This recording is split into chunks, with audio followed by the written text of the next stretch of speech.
right, let's see. We should be good now. Hopefully. I don't worry about this. Upcoming. It's interesting. Yeah, I'm not sure. I got to do it with you live. Okay. Sometimes that happens. All right.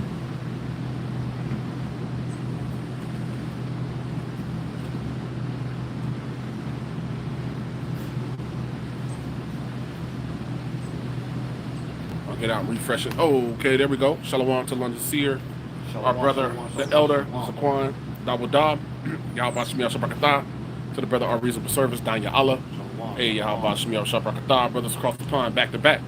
Y'all doing it back to back like Drake.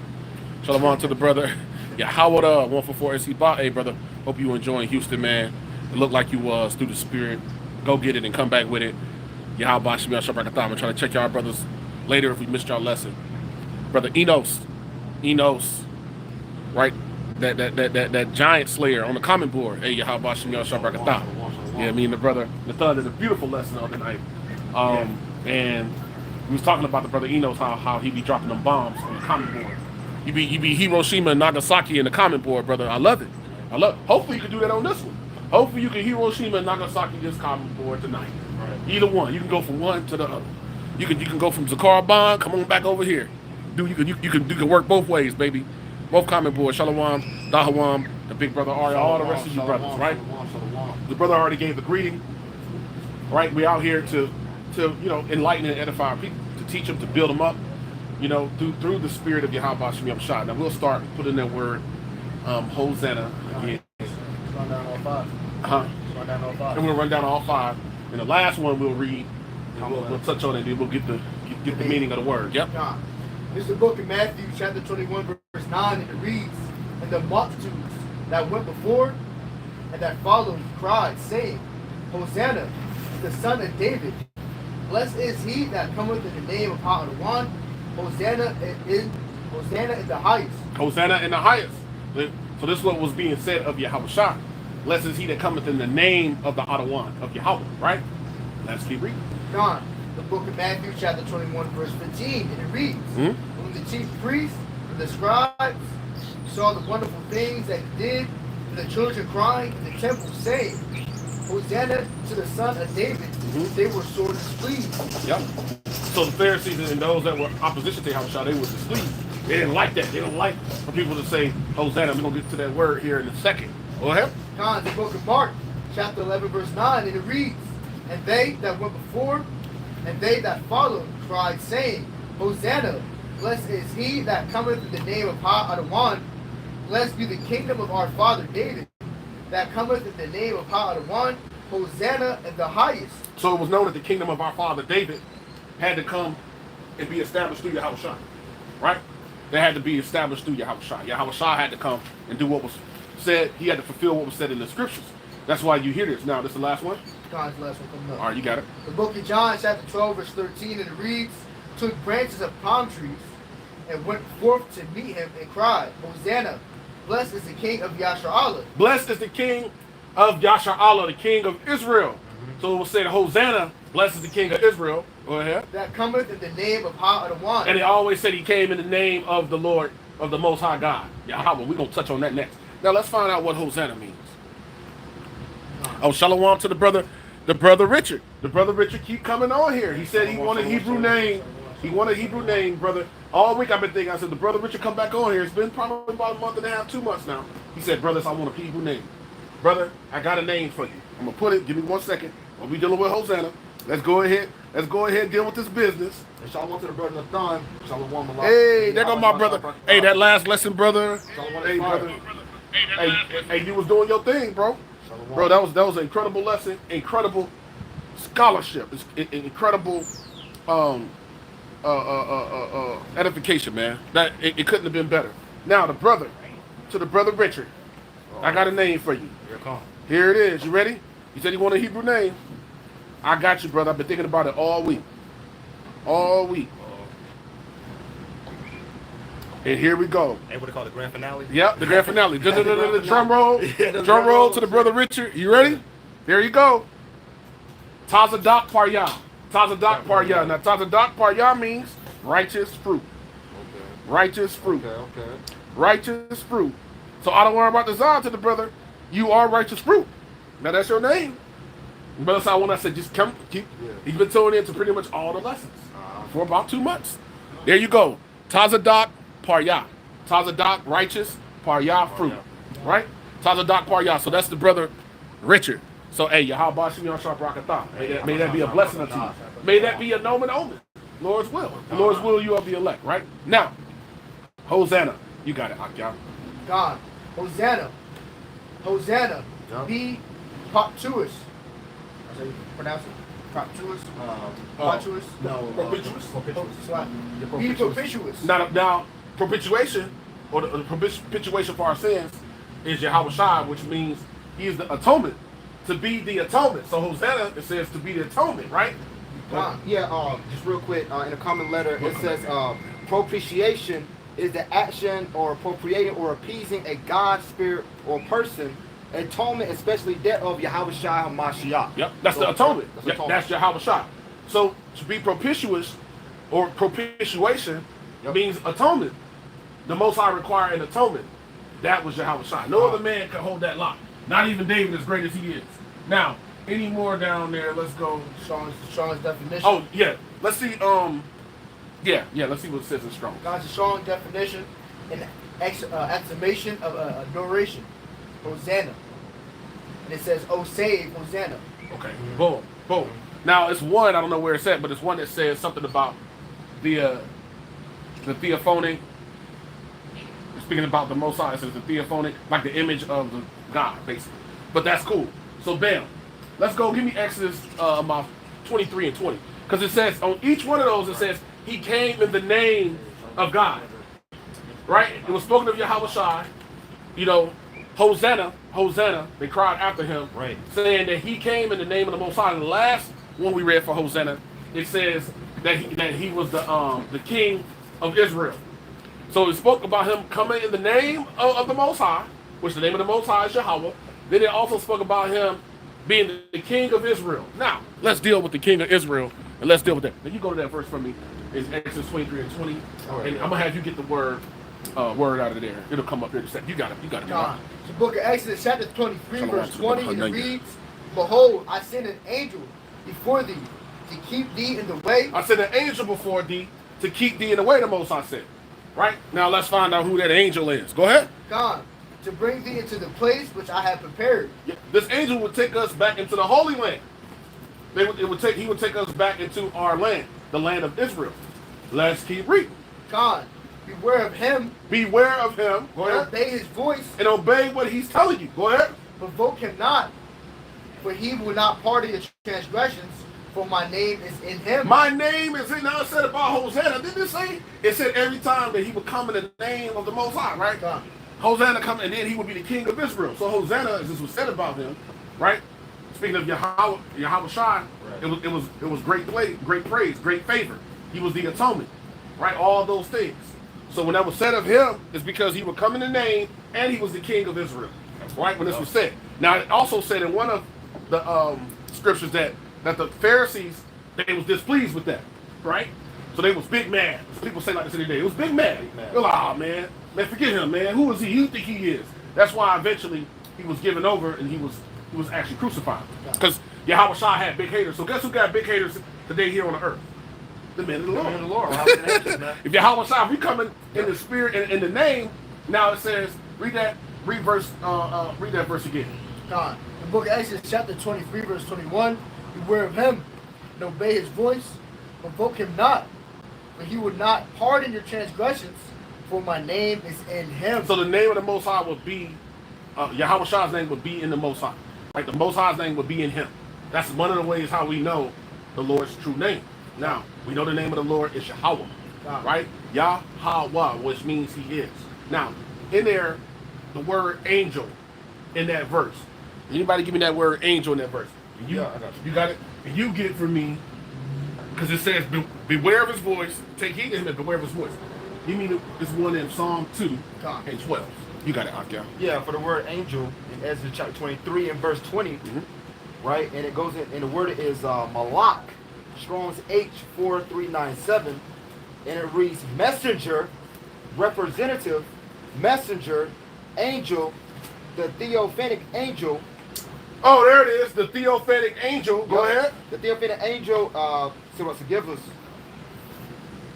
It says a deputy, a messenger of God, an angel, also a prophet, priest, or teacher. So that's Yahweh Shah was actually every one of those things. He was a prophet, he was a priest, the chief high priest, and he was a teacher. And it says king. It says malak, right? The word is malak. Yep, king. Malak means king. So that there is making, that ain't just talking about any angel, right? That's talking about directly about Yahweh Shah in Exodus 23, verse 20, 21, 20, 21. Continuing on a little bit more, ambassador, angel, king, messenger. Yep. So Yahweh Shah was an ambassador of truth, sent by the Most High. He was a king, and he was a messenger of God. So that all proves right there. Now, let's get why it says obey his voice. God. Speaking of Yahweh Shah. The book of Psalms, chapter 2, verse 12, and it reads, kiss the Son, lest he be angry, and ye perish from the way, when his wrath is kindled but a little. Blessed are all they that put their trust in him. Yep, started from the top again. God, this is the book of Psalms, chapter 2, verse 12, and it reads, kiss the Son, lest he be angry. And how do we kiss the Son? By doing the work. By doing what? Yep. By having faith, by standing up for truth, as it said in Psalm 94:16. Yeah, in fact, you can hold that. Yeah. Go ahead. God, and ye perish from the way, Yep. when his wrath is kindled but a little. When you anger and you provoke the Most High and you provoke his Son, then what do you think he's going to do to appease that wrath and for you to provoke him or tempt him? The scripture says to tempt not the outer one. That's right. So don't tempt the Lord. Go ahead. Blessed are all they that put their trust in him. But the blessed are those that actually do what he say. So we don't want to provoke him and we don't want to tempt him. Right? Because like father, like son. So if the Most High, is a man of war, then Yahweh Shai, he coming in the same spirit. And there's nothing you can do against a chief tactician, right, that's in the heavens controlling everything. Yahweh Shai been given that power. So we want to walk gently, and we want to be in the correct frame of mind, spirit, in serving the God of heaven and earth. Because what we're doing is service directly to the Most High. We're directly his ministers here on earth. You got it, Akya. Yeah, this is the book of Psalms 94 and verse 16. And it reads, who will rise up for me against the evildoers? And that is a question that's been asked. Or who shall stand up for me against the workers of iniquity? The word iniquity goes to what? Sin upon sin, continual sin. All right, and the ones that be doing that are the men on the highways and the hedges. Okay, they're telling you of the heavy judgment that's getting ready to happen to Babylon and Great, aka America, man. All right. Yep. So who's going to do that? Who's actually doing that? It's a question all you believers are asking, and your brothers that are teachers as well. Who's actually standing up and rising up against wickedness today? Who's actually doing that? Because it said prophetically that there will be men doing that. Give me Amos 5 and 10. So somebody has to fit and fulfill that lie. Right. It's for the believers to see and understand. Just like it's for the believers to see and understand who is in what particular spirit, what lots, right? If they're righteous or if they're wicked, if they got Tawab per Yah, if they got Tazadat per Yah, if they got righteous fruit or good fruit or not, right? You got to opt out. God, the book of Amos, chapter 5, verse 10, and it reads, they hate him that rebuketh in the gate. Now, who was that hate him that rebuketh him in the gate? Well, it was said that the Pharisees hated Yahweh Shai. So that's our people today coming back in the same spirit. The 2/3 hate those that's rebuking in the gate today. They hate the elect that's standing up for righteousness, as the brother brought the precept and broke it down. Right? So they start that from the top, Baba Kushah. God, this is the book of Amos, chapter 5, verse 10, and it reads, they hate him that rebuketh in the gate. They hate righteousness. The Israelites hate righteousness. They don't want to hear nobody telling them they can't eat their pork, that they can't eat shrimp, they can't go to the crab shack, that's wicked, that they can't commit adultery, they can't rob niggas and murder them, women can't be whores, that they can't twerk, they can't be at the headlight, at the red light, at the red light twerking on the headlights. They don't want to hear that, right? They want to be totally gone. They want to be totally in the way of wickedness, because it tells us our people love they love to play, and the deeds of our people are evil because they hate righteousness. Right? Go ahead. God, and they abhor him that speaketh uprightly. That's right, brother. The crumbs be standing up, right? The crumbs be standing up, because people liking us up to crumbs. Men that are servants of Yahweh Shem Shah that have faith. So the crumbs are standing up. How about that? How about it that the crumbs are standing up in the spirit of Yahweh Shem Shah? Right? Now, read that from the top again, brother. That's right. To the brother Thahawam. The crumbs are standing up. Right? So men that believe are standing up for what they believe. God. Go ahead, you got it, Akyah. So book of Amos chapter 5 verse 10 it reads, they hate him that rebuketh at the gate, and abhor him that speaketh uprightly. And they hate those that speak what the Most High said to speak. The ones that are actually kissing the sun. God. Right? We kissing the sun. They hate those that are against this truth. They hate that. They don't want nothing to do with that. Right. So once again, that's the spirit. That's the spirit today that you would clearly see. So those that will be against this truth, or the anti-Christ, the anti-Hamashiach, right? That would be those that hate those that are doing what's right. God. When they see it, they walk by the camps, they moan and groan. You know, they have an issue with hearing the truth. They have an issue with men that actually believe and have faith, so on and so forth. So, hey, for those people, with the Most High, he has a trick bag for you, and he got a special surprise for you in the end. It's called the world greatest barbecue. That's what he got for you, Jakes, against this truth. You got it. Yeah, quick precept. This is the book of Proverbs, chapter 28, and verse 14. Proverbs 28, verse 14 in the NLT. It says, blessed are those who fear to do wrong, but the stubborn are headed for serious trouble. Whew. All right, these are the ones that are, that refuse to hear, the man's on the highways and the hedges. All right, speaking the words of the Most High. All right, Yahweh wa Yahweh Shah. All right, you headed for what? Serious trouble. Okay. Whew. I'm gonna get one off the comment board. The elder London Seer, the elder Dawadah, he blessed us with some. This is Ecclesiasticus 14:8. The envious man hath an wicked eye. He turneth away his face and despiseth men. So an envious man, right? And that's another spirit of unrighteous spirit that's here in the earth. The Bible tells us that don't envy, right? Don't be envious of one another, right? Don't have envy in your heart, right? So men have, hatred in their heart and in their spirit for other men. Mm-hmm. That's Israelites. Why? Right? The envious man hath a wicked eye. He turned away his face and despiseth men. Right? So they don't want to hear the truth, and they just be in a spirit of consumed by wickedness. Yeah. Right? Consumed by hate, so to speak. What's going on, brother? How y'all doing? Yep. We don't want to be envious. The Bible also tells us to envy not thou oppressor. We don't want to envy our oppressor. See Esau living good, right? See Esau, actually ruling right now, even though it's in wickedness, but then have envy of him, really wanting to be like him. Right. Right? And you see that going all the way around, because the leaders of the 2/3 really want to be like Esau. That's why LeBron and all the niggas is doing all these deals with the Amalekites. With those hairy knuckle, big nose people would wear the condoms on their head. That's why they be in cahoots with them, because they really want to be like them. Right? They want to be like the fake. The wannabe thems, they want to be like them. Ain't that about? Why do the so-called black women and the tribes, the women of the tribes, be wearing blonde hair? Because they really want to emulate Esau. That's why they straighten their hair and all that. That's why they straighten their hair and blonde. They want to be like Esau. Yeah. It's no different than the Jake man wanting to take on the ways of Esau today. See how it's like, you got it. You see how it's so flipped? Our people want to be like them. Mm-hmm. You got them. You got the white women out here getting BBLs and their lip done. See, ain't there something? Yeah. It's a whole circle of wickedness. Yeah. Like, damn, they trying to be like them. They trying to be like. It's like a back and forth thing. God. But our women are so damn gone, and the Jake men are so gone. Yeah. So feminine. The men so damn feminine that the women just take on the spirit and just go with whatever, however the wind blows, how the women go. Because the real men are the ones that standing up now. Yeah. They don't recognize that, but they're gonna recognize it soon. You got it out there. Yeah, this is the book of Proverbs, chapter 3 and verse 31.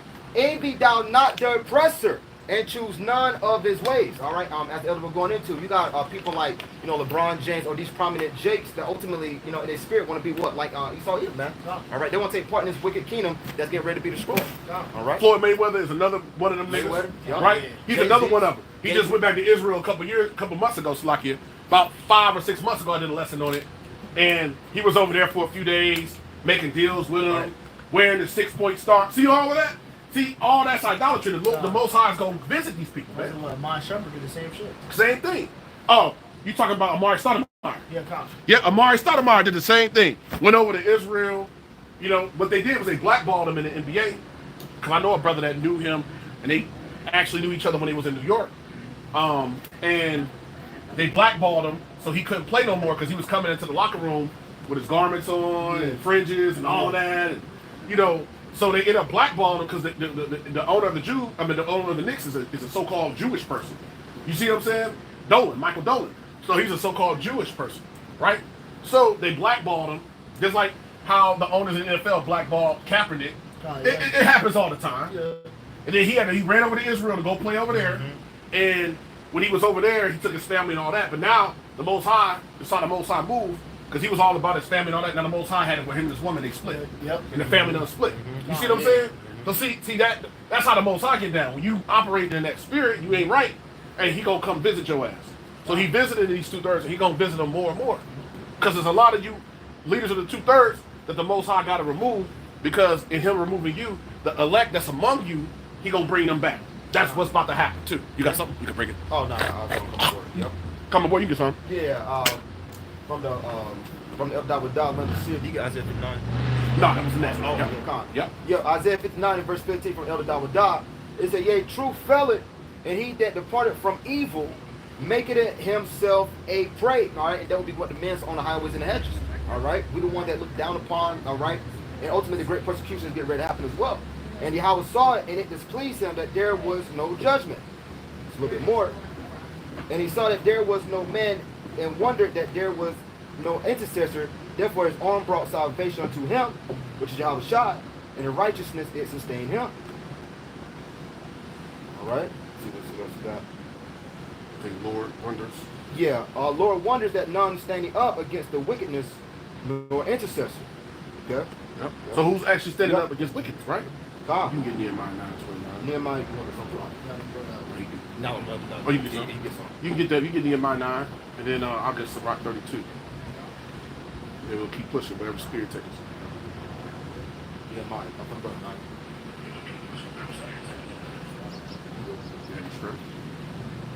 This is from the brother Hadiah, chapter Nehemiah chapter 9, verse 24, 29, and it reads, and testified against them that thou mayest bring them unto thy law, yet they dealt proudly, and hearkened not unto thy commandments, but sinned against thy judgments. Which if a man do, he shall live in them, and withdrew the shoulder and hardened the neck, they would not hear. It's going into 2/3. They don't want to listen. Yep. That's why they got a hard neck. These are my people. The people are silent people. They don't listen. They're very hard-headed. That's the spirit of our people, right? They hard in their neck, and that's why the Most High have to bring judgment, and he had to continue to. Right. He just put our people perpetually under the curses, and now he said, all right, at this point you ain't gonna hear. So now I made a promise to the remnant, and it's played out the way I said it would. So I'm just worried about the remnant right now. Now let's give me Jeremiah 6 and 16 to add to that, to precept that, right? Jeremiah 6 and 16, because that's what our people always do. They hard at their neck. They don't want to hear righteousness. They hate him that rebuketh in the gate, right?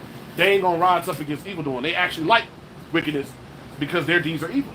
So it makes perfect sense why they won't stand against it, because they actually like it. Why would someone stand against something that they actually like, something that they believe in? They believe in Babylon. They believe in the American government and in this way of life and all of that.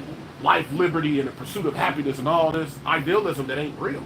They believe in that. They believe that you only live once, YOLO. That's why niggas live the way that they live, right? They believe that this is it. Yeah. So I got to get it now. If I don't get it now, I ain't gonna never get it. They believe that when they die, somehow they just fade to black and that's it. They're no more, right? Just if they had the knowledge of the scriptures, that would be enough. If they believe they believe with their eyes and heard with their ears, they would convert and be healed. It says in Isaiah the 6th chapter. You got that? This is Jeremiah 6 and 16. 16 times. Yep. The book of Jeremiah chapter 6 verse 16, and it reads, thus saith Ha'adawah Yahweh, stand in the ways and see and ask for the old path. What is a good way, and walk therein. Yep. And ye shall find rest of your soul. This is how you're gonna find rest and peace, the peace that surpasses all understanding. Right? John 8:32. It tells us what? It tells us the truth shall set us free, right? This is how you find it. Go ahead. And they said, we will not walk therein. We don't want it. We ain't trying to find peace. Jake don't want no peace. We're like, oh, I'm good. Yeah. I'm good. Niggas was mad when we left Egypt. They wanted to go back to slavery. To make cucumbers and shit. Yeah, like, man, we was eating melons and leeks and cucumbers. Yeah. See, that shows you the spirit of people, man. God. And it's Jakes that want to stay here now. It's Jakes that don't want to hear about no Yahweh Shah, no Messiah coming to say them. They're like, oh man, I ain't trying to hear all that. Read that again. Read that last part again. The book of Jeremiah, chapter 6, verse 16, and it reads, Thus saith the one Yahweh, stand in the ways and see, and ask for the old paths. Yep, ask for the old paths, right? Where is the good way? Right there. Yep. And walk therein. And walk according to the word, right? And the men of the Lord are here giving you the old paths. We're reading out the Old and New Testament. That's the old paths, right? The ancient ways. Go ahead. And ye shall found rest for your souls. This is how you're going to have a peace of mind. Go ahead. For they said, we will not walk therein. But they don't want to hear the truth. Let's keep reading. Let's find out why Jake don't want to hear the truth. God. Also, I have set watchmen over you, saying, hearken to the sound of the trumpet. It tells you that the men of the Lord have been here since the world began. So you've always had watchmen. You've always had prophets. You've always had the sons of God that the Most High put the Spirit on to actually be that warning to His people. Right. Right? Go ahead. God. But they said, we will not hearken. But he ain't trying to hear that. That's the spirit of Israel. They ain't trying to hear it. They hardening their necks. They are hard-headed, right? They're most rebellious. The children of disobedience. These are all names for the Israelites, right? Sodom's children. This is our people, and it's very clear today when you read the script. It couldn't be more clear who the Israelites are. In fact, anybody to dispute it, you would be the fool of fools. Yeah. To dispute that who our people are according to the Bible, history, anthropology, and scholarship. Yeah. You can prove it with all those things.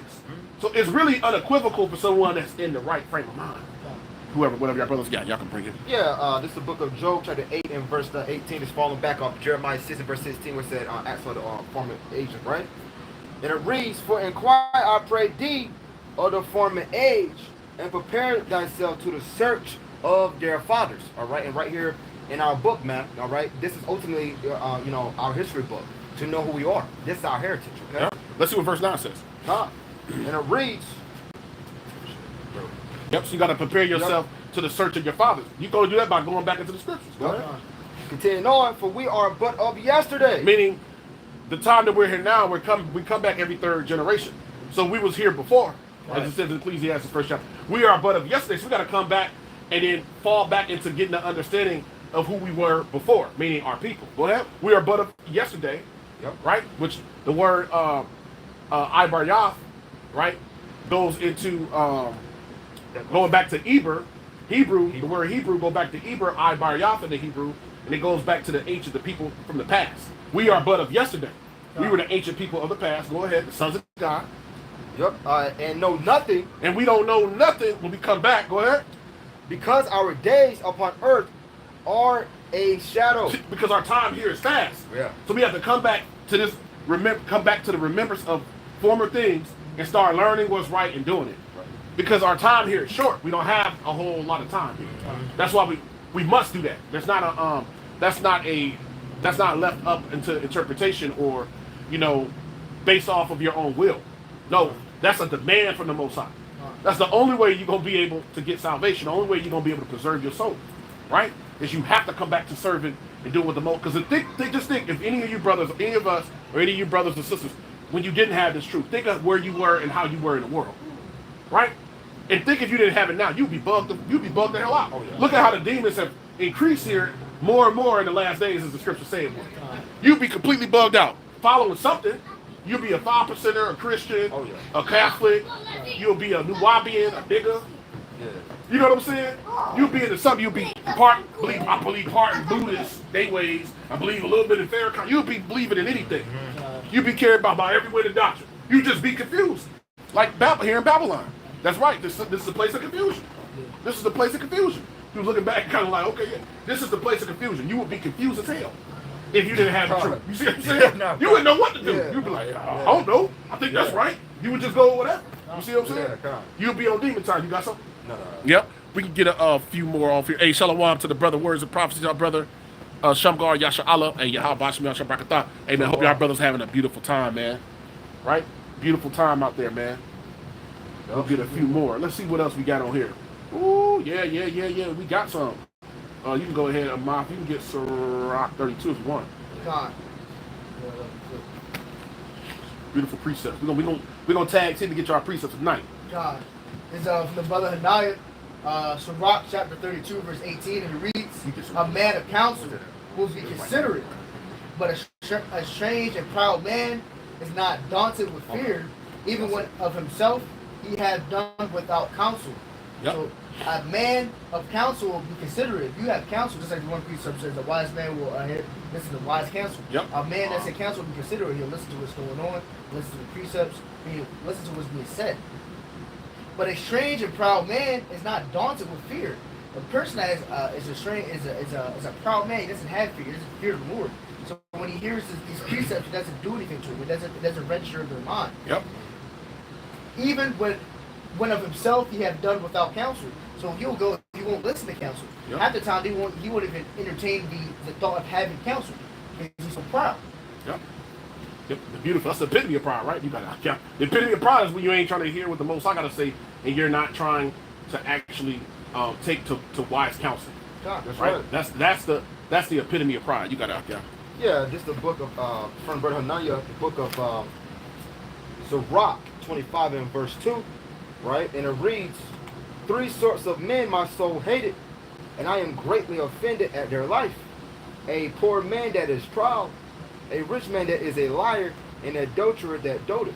Mm-hmm. All right, let me back that up. I'm going to the book of Proverbs chapter 6. I'm starting verse 16. And it says, these 6 things doth the Yahweh hate. Yea, 7 are an abomination to him. A proud look, a lying tongue, and hands that shed innocent blood. All right, so these are the things that Yahweh Shai hates. Wherever he hates, we are to do what? Follow this, follow the steps of that, man. Yep. Okay. Double down on that. Yep. Give Psalm 90, probably the next precept. Let's show the stead that we're in. Psalm 97 to 10. Let's double down on that. So we hate what the Most High hate. Yep. Right? That's what we hate. We hate unrighteousness because the Most High hate it. And we realize that it's righteous to hate evil. That's a righteous thing. Right. You see what I'm saying? God. The book of Proverbs chapter 97. Sorry, this is the book of Psalms chapter 97 verse 10, and it reads, ye that love hard on Yahweh hate evil. You love the Most High, and then you're going to hate wickedness. You're going to hate sin, evil. Right? Go ahead. He preserveth the souls of his saints. He delivereth them out of the hands of the wicked. That's right. So the Most High going to preserve those that actually stand up for him. If you don't, then he's not going to preserve you because Yahweh Shai said in Matthew 10 that those that confess me before the Father, right, I'm going to confess them before my Father which is in heaven. Those that confess me before men, I'm going to confess them before my Father in heaven. That's what Yahweh Shai, he made it clear. So what about those that don't confess? You're not going to be confessed before the Father in heaven. Meaning your name ain't going to be in no book of life. You ain't going to make it. That's what that means. You ain't going to make it. Now, let me double down on that. Psalm 139 and 21. Do not I hate them, O Yahweh, that hate thee? Am I not grieved with them that rise up against thee? I hate them with perfect hatred.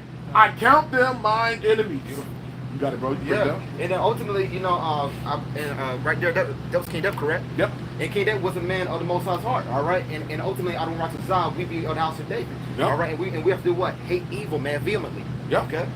Yep, that's right. Yep. The next one. Let's see what the next one is. Okay, yeah. Proverbs 16 and 17. The highway of the upright is to depart from evil. He that keepeth his way preserveth his soul. So that's the highway to salvation. Because you also got the highway to hell. Right? You got both. So the highway, it says, of the upright is to depart from evil. He that keepeth his way preserveth his soul. That's how you're going to preserve your soul. Absolutely. By standing against evil and wickedness. It tells you in the scriptures that in Wisdom of Solomon 6 that matter of fact that incorruption maketh us near unto the Most High. You can start at about Wisdom of Solomon 6. You started about I want to say it's down in the teens, right? It says incorruption maketh us near unto him. Matter of fact, we'll start a little bit read down. That's how we actually gonna preserve ourselves. I'll start at verse 17. Yeah. I'll start at 16. Now, what's Okay. the Let's start at 14. 14? Yep. I'm going straight up. Yep. Yeah, Wisdom of Solomon, chapter 6 and verse 14. Whoso seeketh her early shall have no great travail. Speaking about wisdom, right? Yep. For he shall find her sitting at his doors. That's all the more reason to be more urgent about returning right now. Right? So it says he that seek her early. So we wouldn't want to wait or make delay. Right? We want to do that right now upon here. Let me investigate this thing. Let me actually consider what the Most High is saying. Right. That's how you going to keep yourself, right, from cruising to a bruising. Go ahead. That's right. To think therefore upon her is yep. To think upon wisdom is upon her is perfection of wisdom. Uh-huh. And whoso watcheth for her shall quickly be without care. Yeah, man, you're going to be protected. Go ahead. For she goeth about seeking such as are worthy of her. So we got to remember, wisdom goeth about seeking who's worthy of her. Absolutely. Wisdom ain't going to dwell in a what? A malicious soul. Yep. It's going to see, are you worthy of me? So if wisdom enter into a man and he move contrary, he going to be rejected. Like in the day my man Matumbo, we no. Wisdom going to reject your ass. And man, nah, man, this nigga's a demon. Yeah. Wisdom going to flee real fast. Nah, I got to get away from these demons. Because wisdom is pure. Wisdom ain't going to be in no demonic, spirited person. Right? They could have the knowledge. They could be operating. And this is a long line of men that have been going on for a long time, way before any of us, that have come, like I say, tried and died. A lot of men come because they start operating in the contrary spirit. So you're going to be rejected like Matumbo if you ain't applying this wisdom and living it. Go ahead. Yep. Verse 16. For she goeth about seeking such as are worthy of her, show herself favorably unto them in the ways, and meet them in every thought. Yeah, wisdom gonna be in your every thought. It's gonna be embedded in your spirit. And when you fall, you're gonna know, because wisdom gonna be there to let you know, hey, you're going off, man. You're gonna have to correct yourself. Like, damn, yeah, I am wrong. Because you ain't gonna feel right doing wickedness. You ain't gonna feel right being in a wicked spirit. Right? Go ahead. For the very true beginning of her is the desire of discipline. Yep. And the care of discipline is love. Yep, that's the real love to the Most High. Being a disciple, following, loving him, which is keeping his commandments, right? Go ahead. And love is the keeping of her laws. Go ahead. And the giving heed unto her laws is the assurance of incorruption. You can be assured that the Most High is with you if you continue in the way of truth. Here goes the point. And incorruption making us near unto outer one Yahweh. There you go. So us being putting on the whole armor is symbolic of us being in a righteous standing to the Most High. So doing what he said, then give me Wisdom of Solomon 9 and verse 18. That's gonna bring it home. Then we'll continue on. Wisdom of Solomon 9 and 8. We could be assured of incorruption, meaning the Most High is gonna be with us. He's not unrighteous to begin our work and labor of love, if we are actually abiding and striving lawfully, the scriptures say. Meaning we're seriously considering the scriptures and doing them to the best of our ability. If you're doing that, right, and you are you in the counsel of righteousness, meaning, and you're not against being corrected. Right. You okay? Wrong is wrong, and right is right. Your yea is yea, your nay is nay. And the Most High is gonna work. He can work with you. He can mold you. Go ahead. Right. Book of Wisdom of Solomon, chapter 9, verse 8, 18. Yep. Verse 18, and it reads, For so the ways of them which lived on the earth were reformed, Yep. and men were taught the things that were pleasing unto thee. Men were taught what is pleasing unto God. How are men taught that? By coming back to the Bible. Go ahead. God. And were saved through wisdom. And we're saved through what? Wisdom. You're going to be saved through wisdom. Isaiah 33 and 6, we know. Wisdom and knowledge is going to be the stability of our time.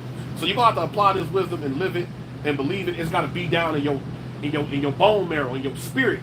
This wisdom got to be deep down inside of your soul. That's how serious this is. And in doing so, the Most High is going to honor it. He's going to say, that's actually a believer. Yeah. You see what I'm saying? That's actually a believer. Now, what's heavy about that is men that come into this truth. We spoke about it before. Somebody give me the one when we go back to the comment board. This comes to mind. There's one that comes to mind, right, where it talks about, because we was talking about Yahweh Shai, the men that were saying Hosanna before, and how the Pharisees was against that. They was big mad. They was haters. Well, you got that today. You got men that have favor with the Most High through the Spirit. This was not knowledge and understanding. You got men that are against that. Let's show that. Show how important it is when we get back to the comment board, because the comment board is on fire. It's one in hold for me. You hold for me. I had to get the one first. You hold for me. Luke 2, about 25. Right, we're gonna read about this man named Simeon, who was a righteous man, upright man. Speaking about the Savior coming, right? And then, so this is something that's very important, because he's gonna tell us something when we read this that we can apply today, because it's gonna tell us that Yahweh Shai, right, the anointed Savior, our Lord, He's the deliverer. It was something good about it for Israel, and there was something bad about him coming. That's why men were rejecting him when he was here, right? Men were rejecting him because he was here. It was something good for those that were going to be the believers and that was going to repent. But what about those that rejected him? The scriptures don't make it clear. We'll read down a little bit about this man named Simeon in the scriptures. God. There's a book of Luke chapter 2, verse 25, and it reads, And behold, there was a man in Jerusalem whose name was Simeon. And the same man was just and devout. He was just and devout, meaning he believed he was actually one that will be of the elect. He was a just and devout man, right? God. Go ahead. Meaning he lived according to the word with the reason. God. Waiting for the consolation of Yasharallah, and the Holy Ghost was upon him. And it was revealed unto him by the Holy Ghost that he should not see death before he had seen Ha'adawan's Hamashiach. Yeah, so it was revealed to him, you're going to see the Messiah before you die, right? The Spirit, the Holy Spirit was on him. That understanding came unto him. It was told to him. God. Let's keep reading about this man named Simeon. God. And he came by the Spirit into the temple, and when the parents brought in the child Yahushua to do for him after the custom of the law. This is the book of Luke chapter 2 verse 28, and it reads, Then took he him up in the arms and blessed the power and said, Adawan, now lettest thou thy servant depart in peace according to thy word. For mine eyes have seen thy salvation, which thou hast prepared before the face of all people. Yep. The book of Luke chapter 2 verse 32, to read, I like to lighten the Gentiles. I like to lighten the Gentiles. Go ahead. And the glory of thy people, Yasharallah. And Joseph and his mother marveled at those things which were spoken of him. Yeah, because Yahushua was a baby. They was marveling like, wow, this is the son that we bringing forth? And I guess it was right. What the angel told us, I guess it was right. Right, go ahead. God. And Simeon blessed them and said unto Mary, his mother, Behold, this child is set for all fall and rising again of many in Yasharallah. Go ahead. And for a sign which shall be spoken against. Now read 34 again. That's so important. Because now we understand today why you have those that are enemies of the gospel of the truth, and then those that are actually able to receive it. Here it is. It's spoken of Yahushua when he was a little baby. Go ahead. God. It's the book of Luke chapter 2 verse 34 to read. And Simeon blessed them and said unto Mary, his mother, Behold, this child is set for the fall and rising again of many in Yasharallah. This son that y'all have is set for the rising and falling of many in Israel. So we will see that again today, right? That Yahushua is going to be a stumbling block to a lot of people. A rock of offense, a stone of stumbling, it says.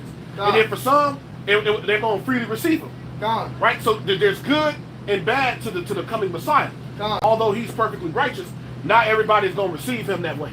Right? It's for the rising and falling of many in Israel. Go ahead. God, for a sign which shall be spoken against. Yep, and he's gonna be a sign of one that's gonna be spoken against. And what is that? What is that telling us? Give me Isaiah 53, because this is something important, which is why we have such division today. It says in the scriptures there was a division in John the 7th chapter. There's a division amongst the people because of him. Well, why is there division there? Why is there division now? Because of Yahushua, right? Yahushua wasn't manifest so that everyone would receive him, and nor are the prophets again now. Nor are we here, Lord willing, we are that number for everybody to receive us. Everybody ain't gonna receive it. Just think about all the people you know that you've told the truth to since you learned the truth. Have the majority of them received it? Nope. The majority of them was against it. Or they was just indifferent, meaning it was like, I mean, man, you might be onto something, but they ain't gonna really adhere to it. Like, they don't treat it like the truth, like their life depend on it. Once we learn what was right, we realize, oh, this is a matter of life and death. So the time in between receiving the truth, that was mercy from God. Because he could have just murked us.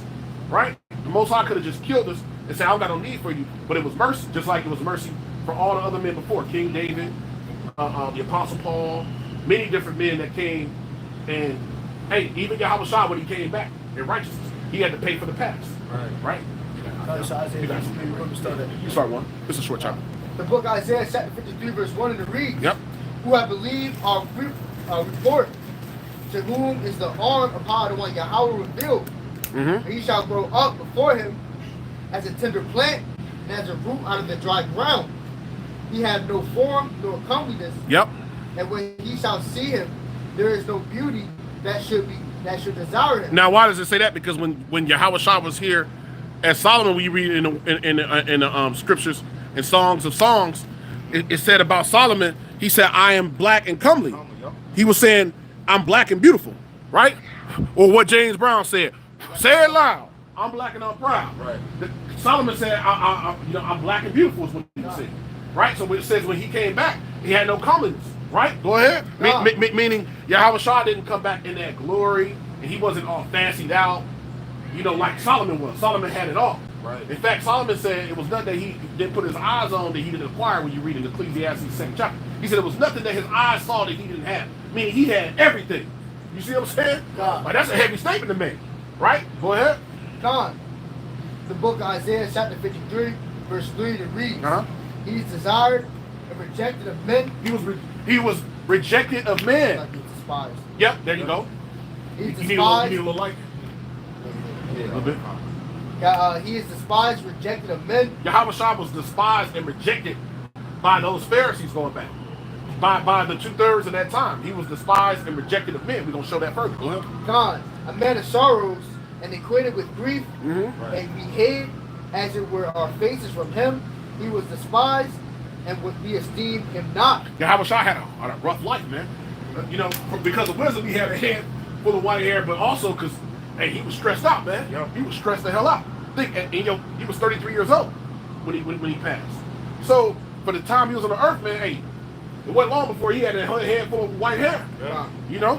What scripture says that that the foxes have holes, but the Son of Man had nowhere to lay his head. That's right. You know what I'm saying? Okay, He was on the go. He was on the go, man. That's right. That's right. God, surely he hath borne our griefs Yep. and carried our sorrows. Yet he did esteem him strictly, smitten of the power and afflicted. He was smitten by the Most High. That's what the Most High put on Yahweh Shah in order for him to be that righteous sacrifice. He said, well, he's gonna come back and be perfect like the scriptures say, and then I can receive that sacrifice. For those that can receive it, the Most High couldn't receive that when he was Isaac. Right. When he was taken up by Abraham to be sacrificed. He couldn't. That wasn't the time. He couldn't receive that as Isaac. Right? He wasn't perfect. Right? That couldn't be received as Adam. Hey, that had to happen when he came back. I'm shocked. Yep. You see what I'm saying? Go ahead. God, the book of Isaiah, chapter 53, verse 5, and it reads, But he was wounded for our transgressions, he was bruised for our iniquities. Yep. The chastisement of our peace was upon him, and his stripes we are healed. Hey, by his stripes we are healed. He had to be sacrificed for us to be able to have a chance of salvation today. So by his stripes we are healed, right? Meaning Yahweh Shah ate that. He took it all for the nation. Even really the 2/3. His blood covers them too. Let's keep reading. God, and all we like sheep have gone astray. Yep. We have turned every one to his own way. That gives us enough understanding to know, okay, none of us boast about what we're doing or what we know or how much. That don't matter. We all done went astray. Go ahead. God. And how the one Yahweh have laid on him the iniquity of us all. Yep, go ahead. It's the book of Isaiah chapter 53 verse 7, and it reads, He was oppressed and he was afflicted, yet he opened not his mouth. Meaning Yahweh Shah, right, instead of complaining about it and saying, you know what, man, I don't really want to do this. I'm catching hell in the flesh, right? Suffering, and then ultimately being ridiculed, spat on, fed, given piss to drink. Think about that. Right. He just took all of that. Ate it. He ate all of that. Yeah. Read that part again. God. It's the book of Isaiah chapter 53 verse 7, and it reads, He was oppressed and he was afflicted, yet he opened not his mouth. Yep. He is brought as a lamb to the slaughter, and the sheep before the shearers is dumb. And he opened not his mouth. And he didn't open his mouth. Meaning he knew what his lot was. He said, well, he prayed to the Father after 3 times. He didn't get no answer. He knew, well, it was written that I was going to be given as the atonement, the sacrifice, and now I got to go ahead and fulfill that lot. Go ahead. God. He was taken from prison and from judgment. And who shall declare his generation? Yep. For he was cut off out of the land of living. Yep. Meaning when it said prison, this body is like unto prison. Yep. Right? The chains of darkness. These are these bodies, right? How y'all doing? Yep. Yeah, we live. Yeah, we lost. We're reading the Bible to our people, the Israelites. Y'all are Israelites. Telling y'all heard about the Israelites? No? Well, y'all are Israelites according to the Bible. If y'all come, we can give y'all our page if you want it, or if you're too busy, it's cool. We on YouTube. Yep. YouTube. We can give y'all our page, and you can check it out. We're preaching to our people here, so-called blacks, Hispanics, and Native Americans are the people of God, right? Y'all look like y'all most likely from the tribe of Judah. If you look on that chart, it'll show you what Judah. Most likely. Judah, Benjamin, Levi. Most likely. I could be wrong. And blessings unto you. Rockataw. We'll give you this, and then y'all can just check it out. You know? You like that.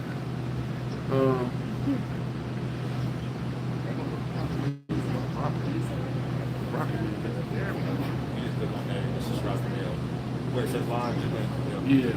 I'm like, why is it? That's weird. That shouldn't even come up. Description added. Okay, boom. And that's us right now. We don't need us to comment board. All the brothers and sisters getting on there. They dropping scriptures, saying different things. If you can get it from her, you good? You just get it from her? I'm gonna get it from Okay. her. All right, y'all can check it out. Thank Take you. care. Shalom. Peace. Hey, shalom. Shalom. Beautiful. Yeah. Yeah, that's what you got. The book of Isaiah chapter 53 verse 9, and it reads, and he made his grave with the wicked and the rich. This is book of Isaiah chapter 53 verse 8, and it reads, he was taken from prison and from judgment. Meaning these bodies. And who shall declare his generation? Mm-hmm. For he was cut off out of the land of the living. Meaning Yahweh Shah died, right? He died and he rose again after 3 days. Go ahead. God. For the transgression of my people was he stricken. Mm-hmm. And he made his grave with the wicked and with the rich in his death, because he had done no violence, neither was any deceit in his mouth. Now, what is that talking about? He made his grave with the rich and the wicked. Let's show that. Give me Job, the 3rd chapter. Spirit. Go Job, the third chapter. Yeah. When we'll finish that out, we'll go ahead and go back. Hey, brothers, say teach, brothers. Bring it out! Bring it out! No, we're not reading the book of Enoch. No, whoever that guy is right there, we're not reading the book of Enoch. If he say something crazy, zap him. Because that's crazy. We're not reading I don't know if he's sincere or not, but if he starts saying something, he started doing, the young boy say he started tweaking. You start tweaking, get him up out of here. He started tweaking like, whoa, get him up out of here, man. He started tweaking like my man, Jello, yeah.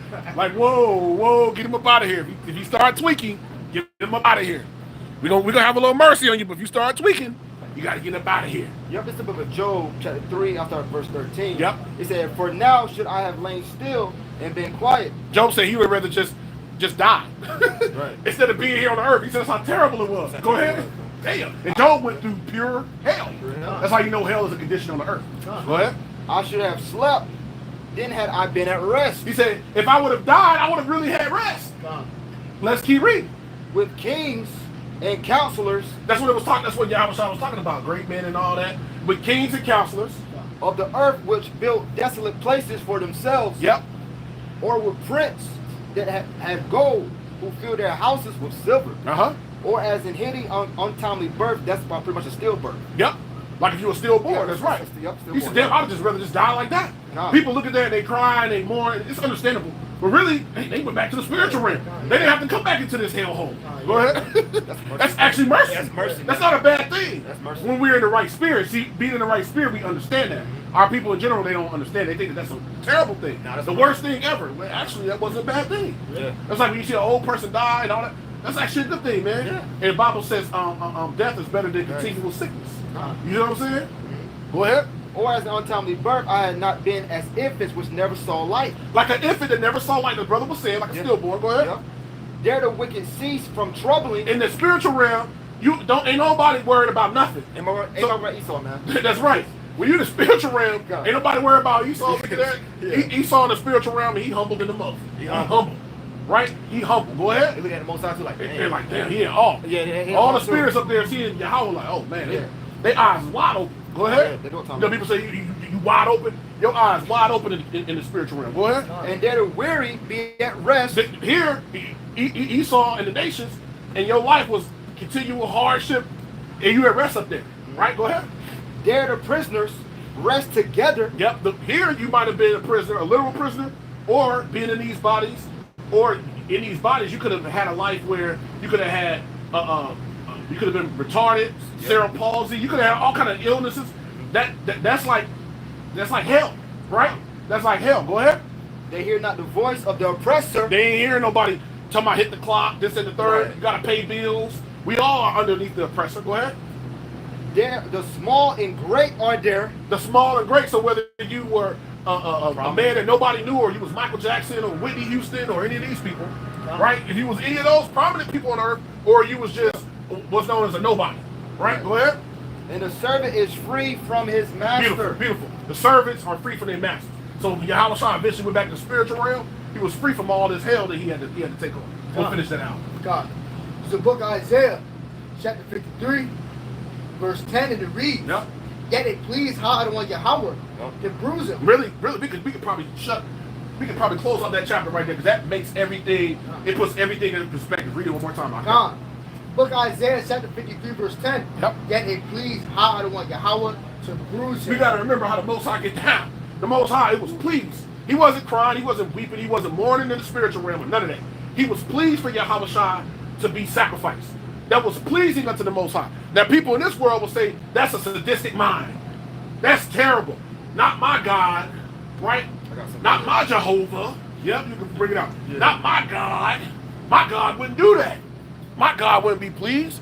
Like, it was somebody I just know recently just said, talking about how God don't think bad things about his children.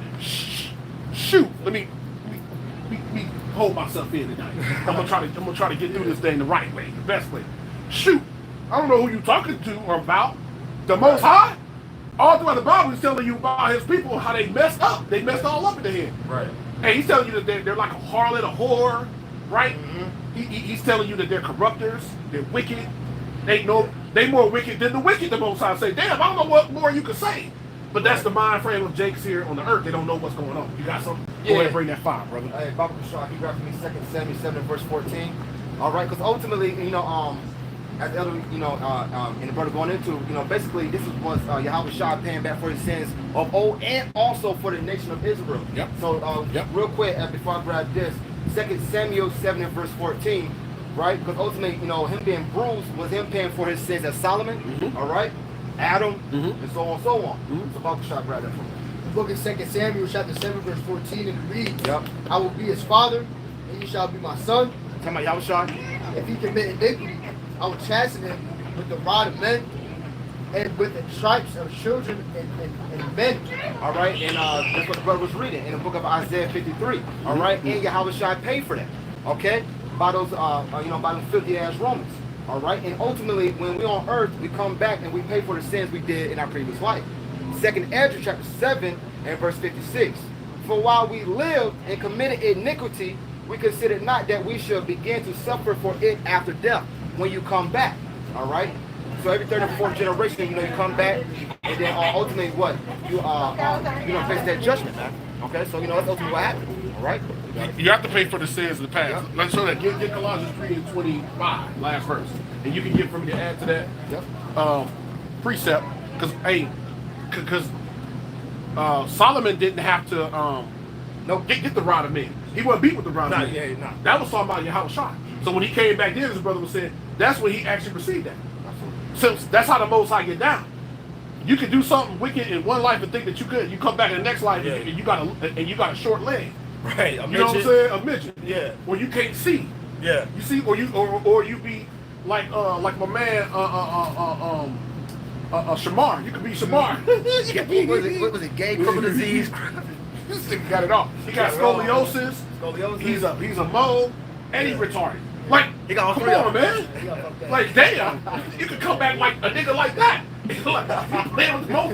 You could come back. Not the one thing. How about you, Shah? Whatever judgment we had to endure and hardship. Yeah. But damn, just think if you was one of them, or you was like some of these people that have deformities. This niggas ain't whole face like the Elephant Man. Oh yeah. The Most High can Elephant Man your ass. When you come, see, I tried to hold on, but I couldn't. But he can Elephant Man. He can smush your whole, as the brother say up in Philly, he can smush your whole John in. You know what I'm saying? You know what I'm saying? You could be like that. Right.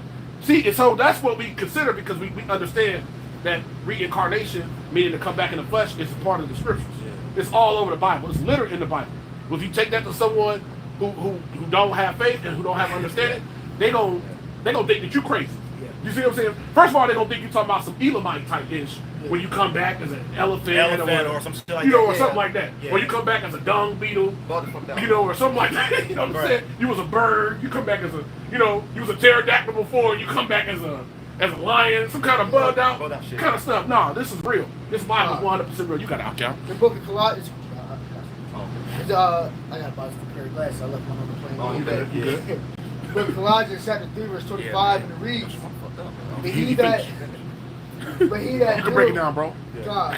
Book of Colossians, chapter 3, verse 25, But he that doeth wrong shall receive for the wrong which he's done, but there is no respect of persons. So, Yep. it's like the one preacher said, you return the recompense upon your own head. You want to get what you put out. So if you out here doing wrong, you won't get done wrong for what you've done wrong. There's no respect of persons no matter who you are. It's like there's plenty of precepts talking about Yahweh's talking about go enslave women, men, children. Don't leave nobody. Don't leave nobody. It doesn't matter who you are. You want to get what you deserve. Yep. And you know, and we read, you know, in the curse of Deuteronomy 28, it says that our king shall go in slavery with us, and that's King David, man. Yep. All right. So you know, ultimately, you know, that goes to what no respect of persons. Yep. Like, anyone can get it, man. All the prophets are back actually suffering now in these last days for Israel going off. Yep. If Yahweh had to suffer, we got to suffer too. Yeah. Now give me my second Ezra 14, start at 34. Because the brother was speaking about us being coming back. When we come back, yeah, that's right. So we're back now playing out our actual judgment from the Heavenly Father, from the Most High God Yahweh. We're back now playing. We have to come and finish this off. We got to finish the course. You got it, Akia. Second Ezra 14, verse 34. Therefore, so be that you will subdue your own understanding. If you stop and leaning on your own mind, going by what you've been doing your whole life and it never worked, your whole life, and you're in the same place, you're running in the same damn circle you've been running in. Before having this freedom, this truth, this understanding, you've been running in the circle. You've been a hamster on a hamster wheel, running in one place and ain't going no damn way. If you subdue, that's what it means to subdue your own understanding. Stop what you're doing because it's not working. It's insane. It's insane. Yeah. Doing the same thing and expecting a different result. Stop doing what you're doing because it don't work. Go ahead. You'll continue on, and it reads that you subdue your own understanding and reform your hearts. Yep. You shall be kept alive, and after death. Yep. Go ahead. So in this life, you might have some favor if you live uprightly, but after death, go ahead.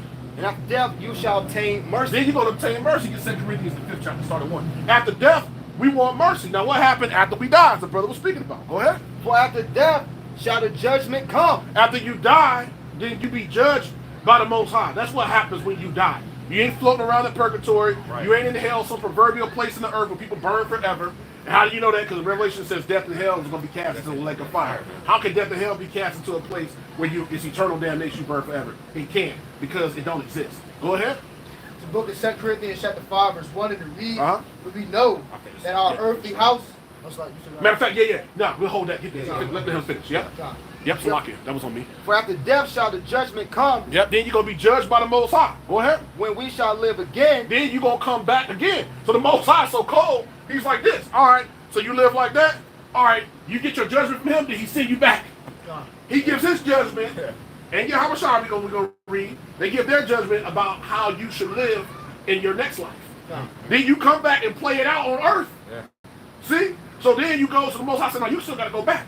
Go ahead. So you going to live again. Yep, I'll live again, and then shall the names of the righteous be manifest, and the works of the ungodly shall be declared. Yeah, so everybody who is of the 2/3 ain't right. The 2/3 are heathen and wicked. The Most High know what you're doing, and he got you, set up to be destroyed.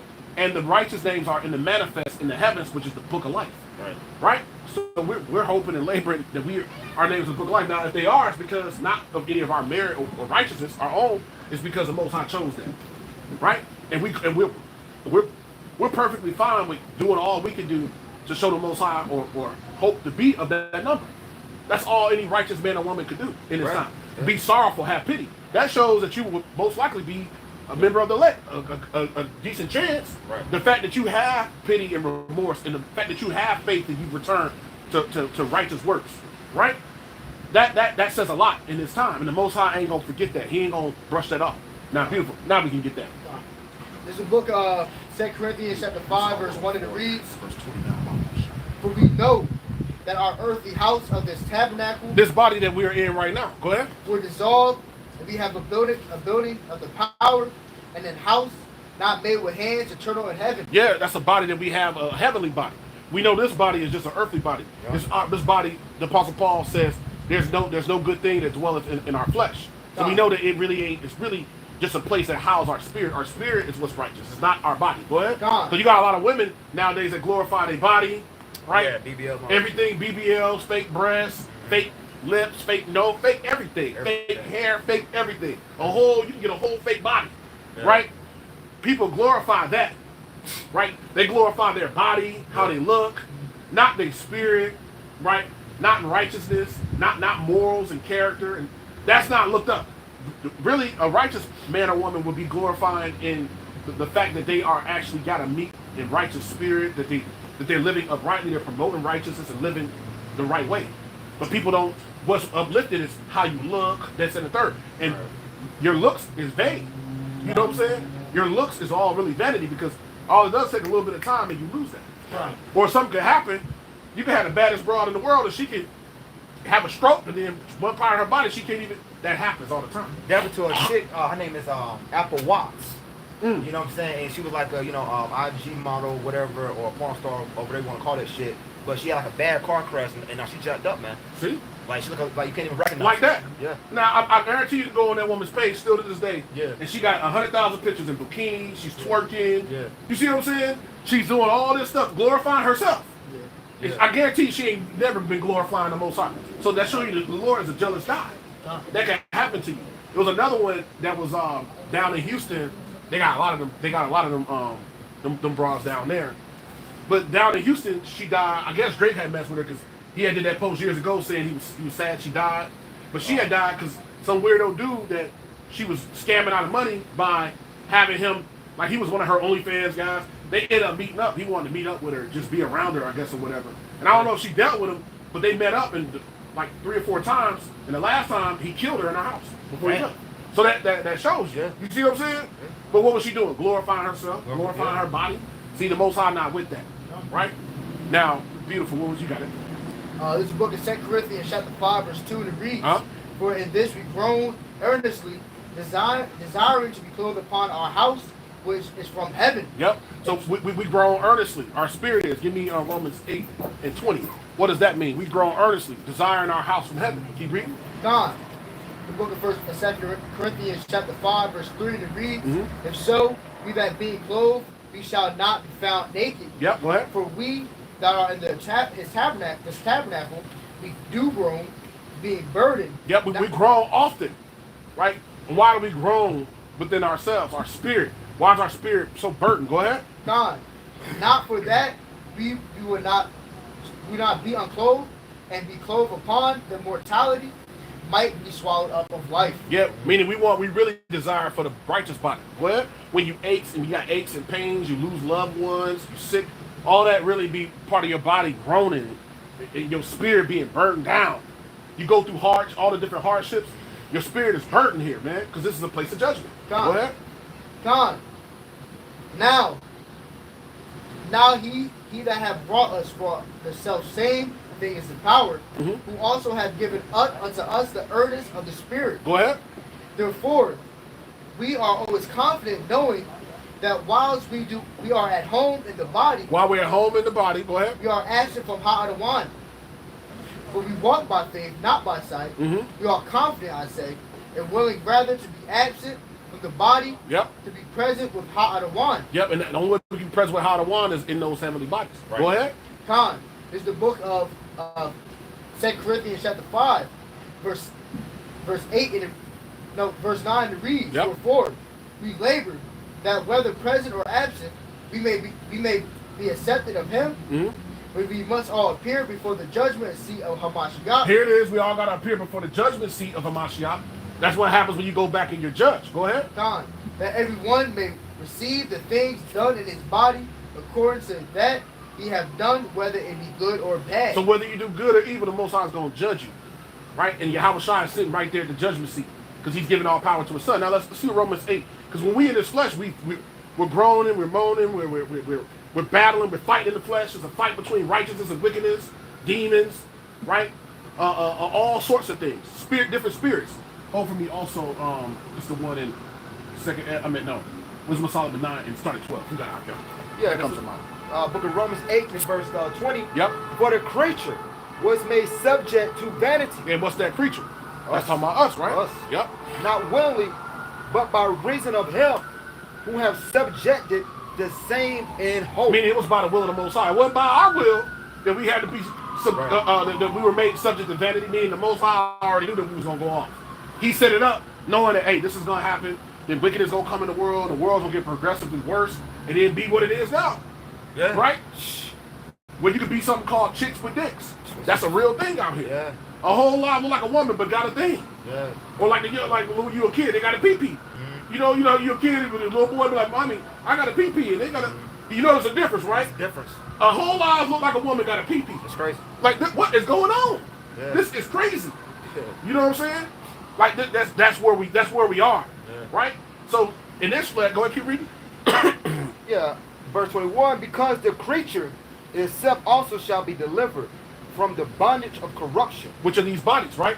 We're looking to be delivered from the bondage of corruption. Go ahead. and to the glorious liberty of the children of our one Yahweh. And we want to come back to our rightful state as the sons of God. Go ahead. For we know that the whole creation groaneth and travaileth in pain. Everybody, animals, the trees, nature, everybody groaning in pain. Because Esau done a number on the world. Yeah. Proverbs 29 and 2, right? Yeah. He's done a number on the world. When the wicked are in authority, the earth is mourning. So everybody is groaning and mourning. Go ahead. Travail in pain together until now. Yeah, so we in pain until we get the hell out of here. You got Yeah. we in pain until we get out of here, man. We got to get out of here. We need the deliverer.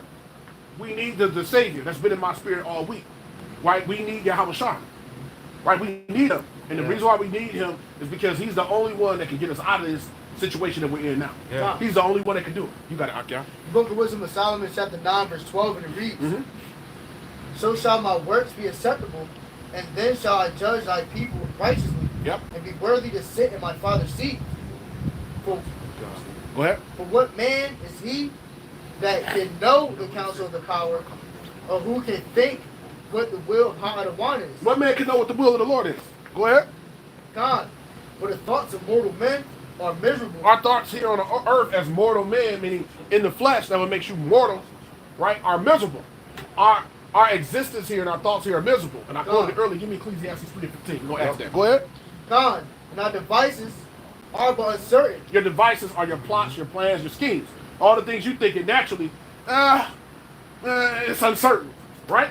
Go ahead. Meaning we can't go by what we think because we can be wrong. Some things have to manifest. Go ahead. God, it's the book of Wisdom of Solomon, chapter 9, verse 15.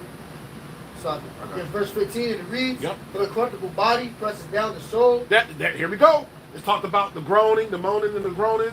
We read in Romans the 8th chapter. And we read before in 2 Corinthians the 5th chapter.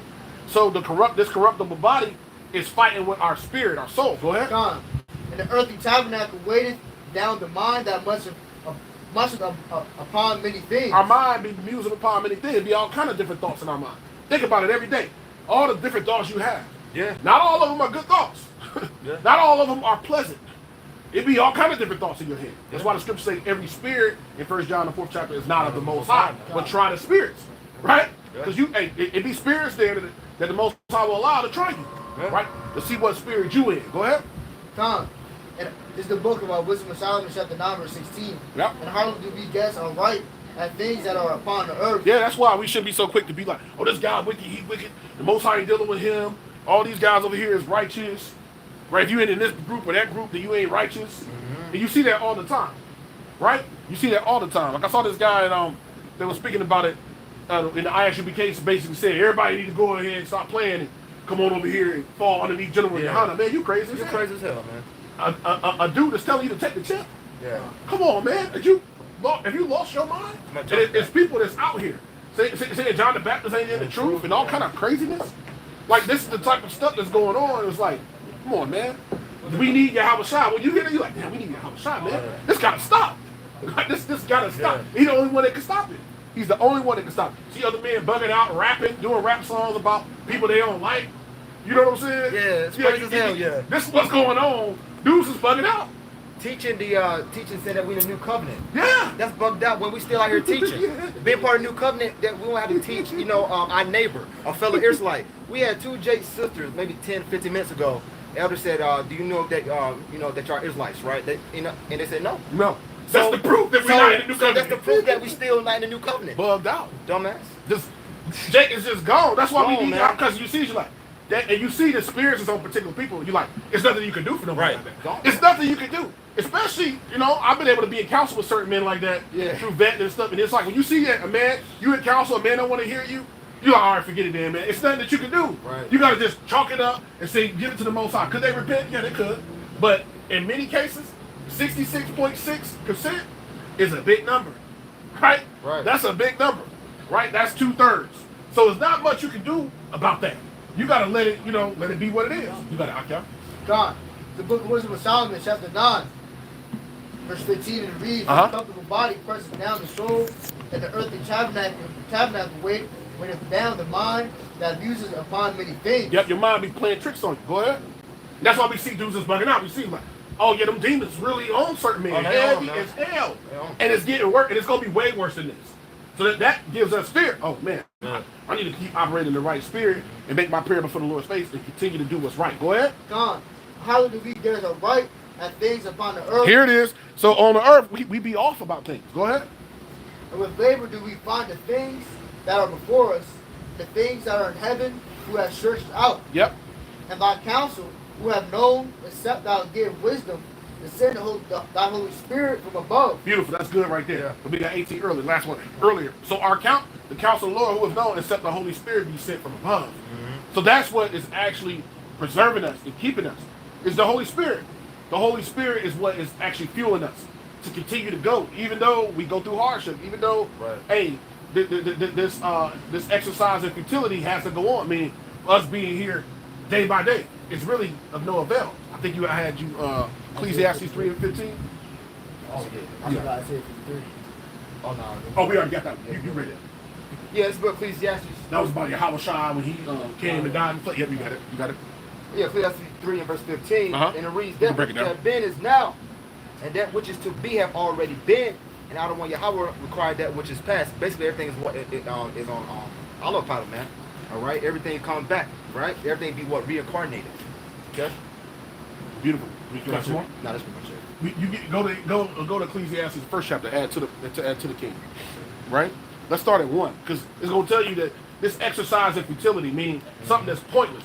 Really, this life, other than having this truth and believing in the Most High and expecting Yahweh Shai to return and keeping the commandments, really our life really ain't about nothing. What makes our life about something is having this faith, right? 1. We'll start at 1. Having this faith is really the purpose of our life, as we know. Fear the Lord and keep His commandments. That's the whole duty of man. That's really our purpose. We're not here to do all this stuff, let me here to do all this shit that Jake want to get caught up into, trying to fulfill all their heart's desires, to travel the whole world, to do all these things that people have in their mind, to become rich, generational wealth, right? To do everything you want to do. Okay, you want to skydive, you want to snorkel. Well, next year I'm going to do this. That's what people be caught up on. They just want to fulfill all the things they want to do. That's not our purpose. You got Akyah. Book of Ecclesiastes chapter 1 verse 1 to read. Yep. The words of the preacher, the son of David, king of Jerusalem. Yep, this is King Solomon. Go ahead. Vanity of vanities, saith the preacher. Yep. Vanity of vanities, all is vanity. All this is wicked. And his whole life, King Solomon, the wisest man that ever lived, because that proves that was Yahweh Shai in that incarnation, right? The wisest man that ever lived said all that your life is vanity. In vain, meaning it's meaningless and worthless. That's what vanity means. Go ahead. Con, what profit have a man of all his labor was taken under the sun? Yeah, all the jobs you've worked, all the money you've made, all the things you've done. Whether you built things or whether you was a part of different things, think of all that you've done. Every nigga that's been in Hollywood, all the movies, and Denzel, all these niggas have been in, it's all vanity, the Bible says. Yep. It don't mean nothing. And it's going to tell you why it don't mean nothing. Go ahead. Con, the book of Ecclesiastes chapter 1 verse 4 reads, one generation passeth away, and another generation is coming, but the earth abideth forever. But see, people come and go, but the earth is still here. It abideth forever. Now, why is the earth abide forever? Now we can get Ecclesiastes 3 and 15. Did you already read it? Yeah, I was ready. Read it one more time for me. Baba Kushak. Yeah, that it hit even harder. Yeah, Ecclesiastes chapter 3, verse 15. Yep. That which have been is now. Yep. And that which is to be have already been. Yep.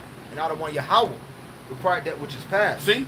Now let's go to 16. Salaki, that's what I meant to say. Oh, God. Yep, he required that which is past, so us coming back. He required the things in the past. Go ahead. And moreover, I saw under the sun Here on the earth, the place of judgment. this is a place of judgment, right? That's why all this is really in vain. Right. It's really a place of judgment. Go ahead.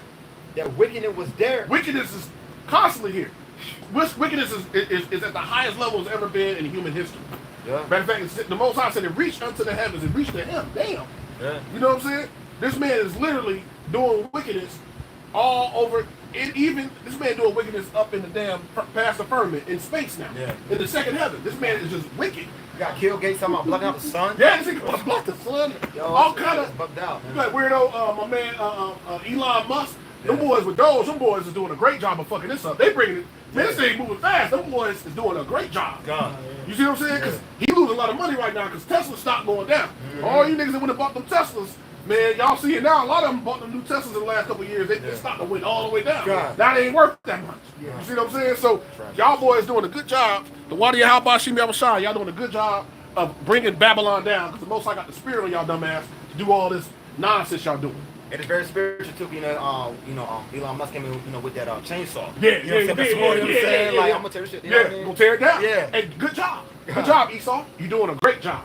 Matter of fact, I'll give you a clap. I'll give you a round of applause. You're doing a great job, man. You gotta keep it up. Hey, go harder. Shit, go harder. Shit, let's get out of here. You know what I'm saying? Go harder, nigga. You got it. And moreover, I saw under the sun the place of judgment. That's here on the earth. That wickedness was there. In a place of righteousness, that iniquity was there. Damn. So yeah, there's some good acts, good deeds, which is what the elect are doing, but mostly it's just wickedness here. Yeah. Let's keep going there, right? So this right here is really meaningless, right? All us having the truth is what our life is about. It ain't about all this shit that you got in your mind that you done thought that your grandmother done told you or none of that. That don't mean nothing. It's what do the Most High say. That's how you're being measured in the heavens. Go ahead. Yeah, yes, sir. Verse Ecclesiastes chapter 1. Verse 5, and it reads, The sun also ariseth, and the sun goeth down, and hastens to the spot, his place, where he arose. Yep. And when he goeth toward the sun, the south, toward the south, and turneth about unto the north. It's telling you how everything is on autopilot, as the brother was saying. Everything is the Most High got everything perfectly set up. The devil trying to offset that. Esau, go ahead. God, and whirleth about continually. Like the brother said, they trying to block the sun out. Why would you? You gotta be a demon to think about something like that. Like, why would you even want to do some dumb shit like that? Yeah. That's dumb. To block the sun. It's like, if you look at it very spiritually, you go to the book of Jeremiah 31, right? When the Most High said that, block out, sun or whatever, or measure. Matter of fact, I'll get that. Yeah. The ultimate. It's the reason why this demon is doing what he's doing. So, like, this devil is really trying to take the Most High up on the offer, man. Yeah. All right? But it's wicked as hell. Matter of fact, stop right there. I'm going to get it for you. God. Yeah, because it's a reason why he's doing what he's doing. It's a reason why he's a no-limit demon. There's a reason why. Right? This is, Should be 31. let me see. That'll just go into the company gonna give us. No, 34. Yeah, it's down here. Past there, let's see. Here it is. This is Jeremiah 31 and 35. Thus saith the Lord Yahweh, which giveth the sun for a light by day, and the ordinances of the moon, and of the stars for a light by night, which divideth the sea when the waves thereof roar. The Lord Yahweh of hosts is his name. If those ordinances depart from before me, so if Kill Gates was able to actually block the sun out, if those ordinances depart from before me, here you go. Yep. Saith Yahweh, then the seed of Israel also shall cease from being a nation before me, or before me forever. Verse 37, Thus saith the Lord Yahweh, if heaven above can be measured, and the foundation of the earth searched out beneath, I will also cast off all the seed of Israel, Yasha'Allah, for all that they have done, saith the Lord Yahweh. And we see that, that's what that man trying to do. Going into the fact that he's trying to block out the sun. So Amalek, all right, these prominent Edomites are really trying to take the Most High up on, on their offer, all right, to receive what their birthright back, okay? Ultimately, that's why he still had that, that strong hatred for you Jakes, man. All right? So, yep. So we see that the merit to it is, oh, damn. Actually, the Most High said if you could do this, then Yeah, he would catch away Israel. that's why they was sitting the submersible down there a couple of years ago, and the shit blew up when it got too far. You can't get down there. Leviathan down there. Why would you want to go down there anyway? You wouldn't make it if you could get down there where Leviathan at, but you can't. He would consume your ass. So what are you doing, Esau? He be blowing stuff up in the ocean and all kind of stuff. That's what he's. This guy is the demon, man. This nigga destroying all the trees, the plants and shit. Like the earth is like, damn. The earthquake, every morning the earthquake, I'm like, damn. Like this, if this don't stop, it won't be no Mother Nature. Like this nigga want to take away Mother Nature. You know why? Because he want to make everybody AI robots. Kill Gates just said recently that here before long, robots in the next 10 years ain't gonna be no need for teachers, for none of that. He said the robots are basically, I don't know if you can pull it up for me. Yeah, he said robots ain't, when AI is going so hard in 10 years, that's how you know we ain't got that much time left. Because these niggas is really wanting to go there. You see what I'm saying? He said, but how AI is, it would be no need for a lot of things. Humans wouldn't even have really a purpose, he was saying. I got you. You see him? That's some scary, you see what I'm saying? Yeah, right here in this article right here, it says Bill Gates killed Gates. Within 10 years, AI will replace many doctors and teachers. Humans won't be needed for most things. Damn. You remember that movie with Will Smith? It says, iRobot. iRobot. Yeah. When they were trying, you know what I'm saying? Yeah. Yeah. These niggas is trying to iRobot the planet. Yeah. Man. These some demons. When the Lord said these are deep, when the Lord said that in Thessalonians, he said they coming with all signs and lying powers. I'm gonna get that. When he said that, he meant that. That wasn't just hyperbole. Well, you know, he don't mean it's really that bad. No, when he said that they are demons and they teach the doctrines of devils, he meant that. Like these dudes is really, they really them dudes. Yeah. These are really demons right here. Right. This is a real demon right here. Like this ain't no, you know, you look like your Mr. Rogers, your corny little white guy. You see him, hey, what's going on? God. You know, he's like, hey, how's everything going? It's a killer. This nigga going to the lab going crazy. Yeah. When they go into the lab, when he's going to the lab, they sit down. These niggas it's mischief on a whole nother level. You see what I'm saying? That's what they want to do. They want to replace the world with robots. Like this is crazy, man. iRobot type shit. These niggas is crazy. Let's show. The Most High said these niggas is crazy. 2 Thessalonians 2:8. And then shall that wicked be revealed, whom the Adonai shall consume with the spirit of his mouth, and shall destroy with the brightness of his coming. Even him, the wicked, whose coming is after the working of Satan. So you will see this nigga moving in the spirit of Satan. You will see him pushing everything that will be shaitan or adverse, or he'll be the adversary to everything that's right. Even him whose coming is after the working of Satan, with all power, meaning he will be ruling, right? And signs and lying wonders. You go to lying wonders, it goes into like pseudoscience. You see what I'm saying? His technology is how he's deceived the world. And with all deceivableness of unrighteousness in them that perish, because they receive not the love of the truth. So a lot of you Jakes gonna die because you don't love righteousness. Yeah. It says that they might be saved. The love of the truth is what's gonna save you. Verse 11. And for this cause, the power shall send them strong delusion. So these men that we see even in the circumcision that's bugging all the way out, right? The Most High sent them strong delusion that they should believe a lie, that they all might be damned. That proves to you the church talking about being damned is a bad thing, or saying God damn. Well, God does damn. Here it is right here. That they all might be damned who believe not the truth, so God will damn you, give you over to damnation, which is destruction. Because if you believe not the truth, but have pleasure in unrighteousness, you keep being a demon like Esau, your father. Like it says, give me the one in John before we go back 8:44. Right? You keep being a demon like your father Esau, then God gonna damn. He gonna give you over to damnation. Meaning he gonna leave you here to be barbecued. He gonna smoke, roast your ass. Right. And he ain't gonna have no pity either. And the angels ain't. How much time the angels be watching? Like damn. You see what I'm saying? Like they really getting fucked up. That's what's gonna happen in these last days. So if you don't return to the truth, God is gonna give you over to destruction. He gonna kill you, and he gonna have delight and pleasure in it because you didn't want to turn back to him. Yeah.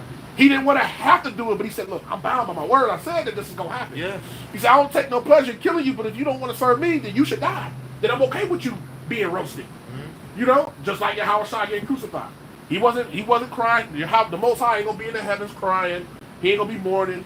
He ain't gonna be sitting there with his head down or none of that. He gonna say, "Oh no, that's a good thing. Yeah. That's righteousness, right? That's righteousness." Oh, Ecclesiastes 1:14. I have seen all the works that are done under the sun, and behold, all is vanity and vexation of spirit. All this do is vex your spirit being here. Yeah. Every day that you hear. In some way, shape, or form, you just, yeah, I'm tired of this shit. And if you have 2 or 3 days is good, you're going to have probably 10 days is bad. Bad. You see what I'm saying? You're going to be like, damn. Then you come back to the realization like, Yeah. man, all we got is this truth, man, to be honest. That's it. You see? Something that makes sense. Only thing that makes sense, huh? John 8 and 9. 8 and 44.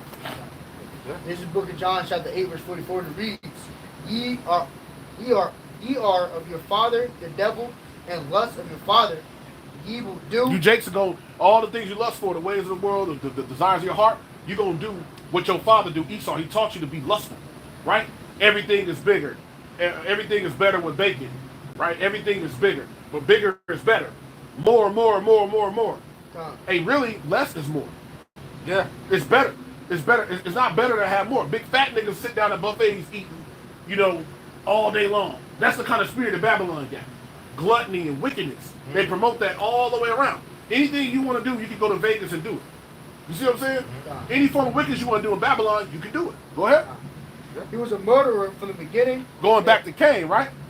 So Cain was that murderer from the beginning. Go ahead. God, abode not in the truth, because there is no truth in him. Yep.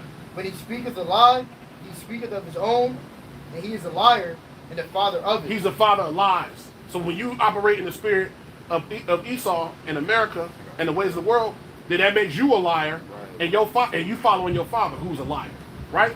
So that's going back to Cain. Cain was the first murderer. Cain was Esau. Cain was Esau before he was Esau. Right?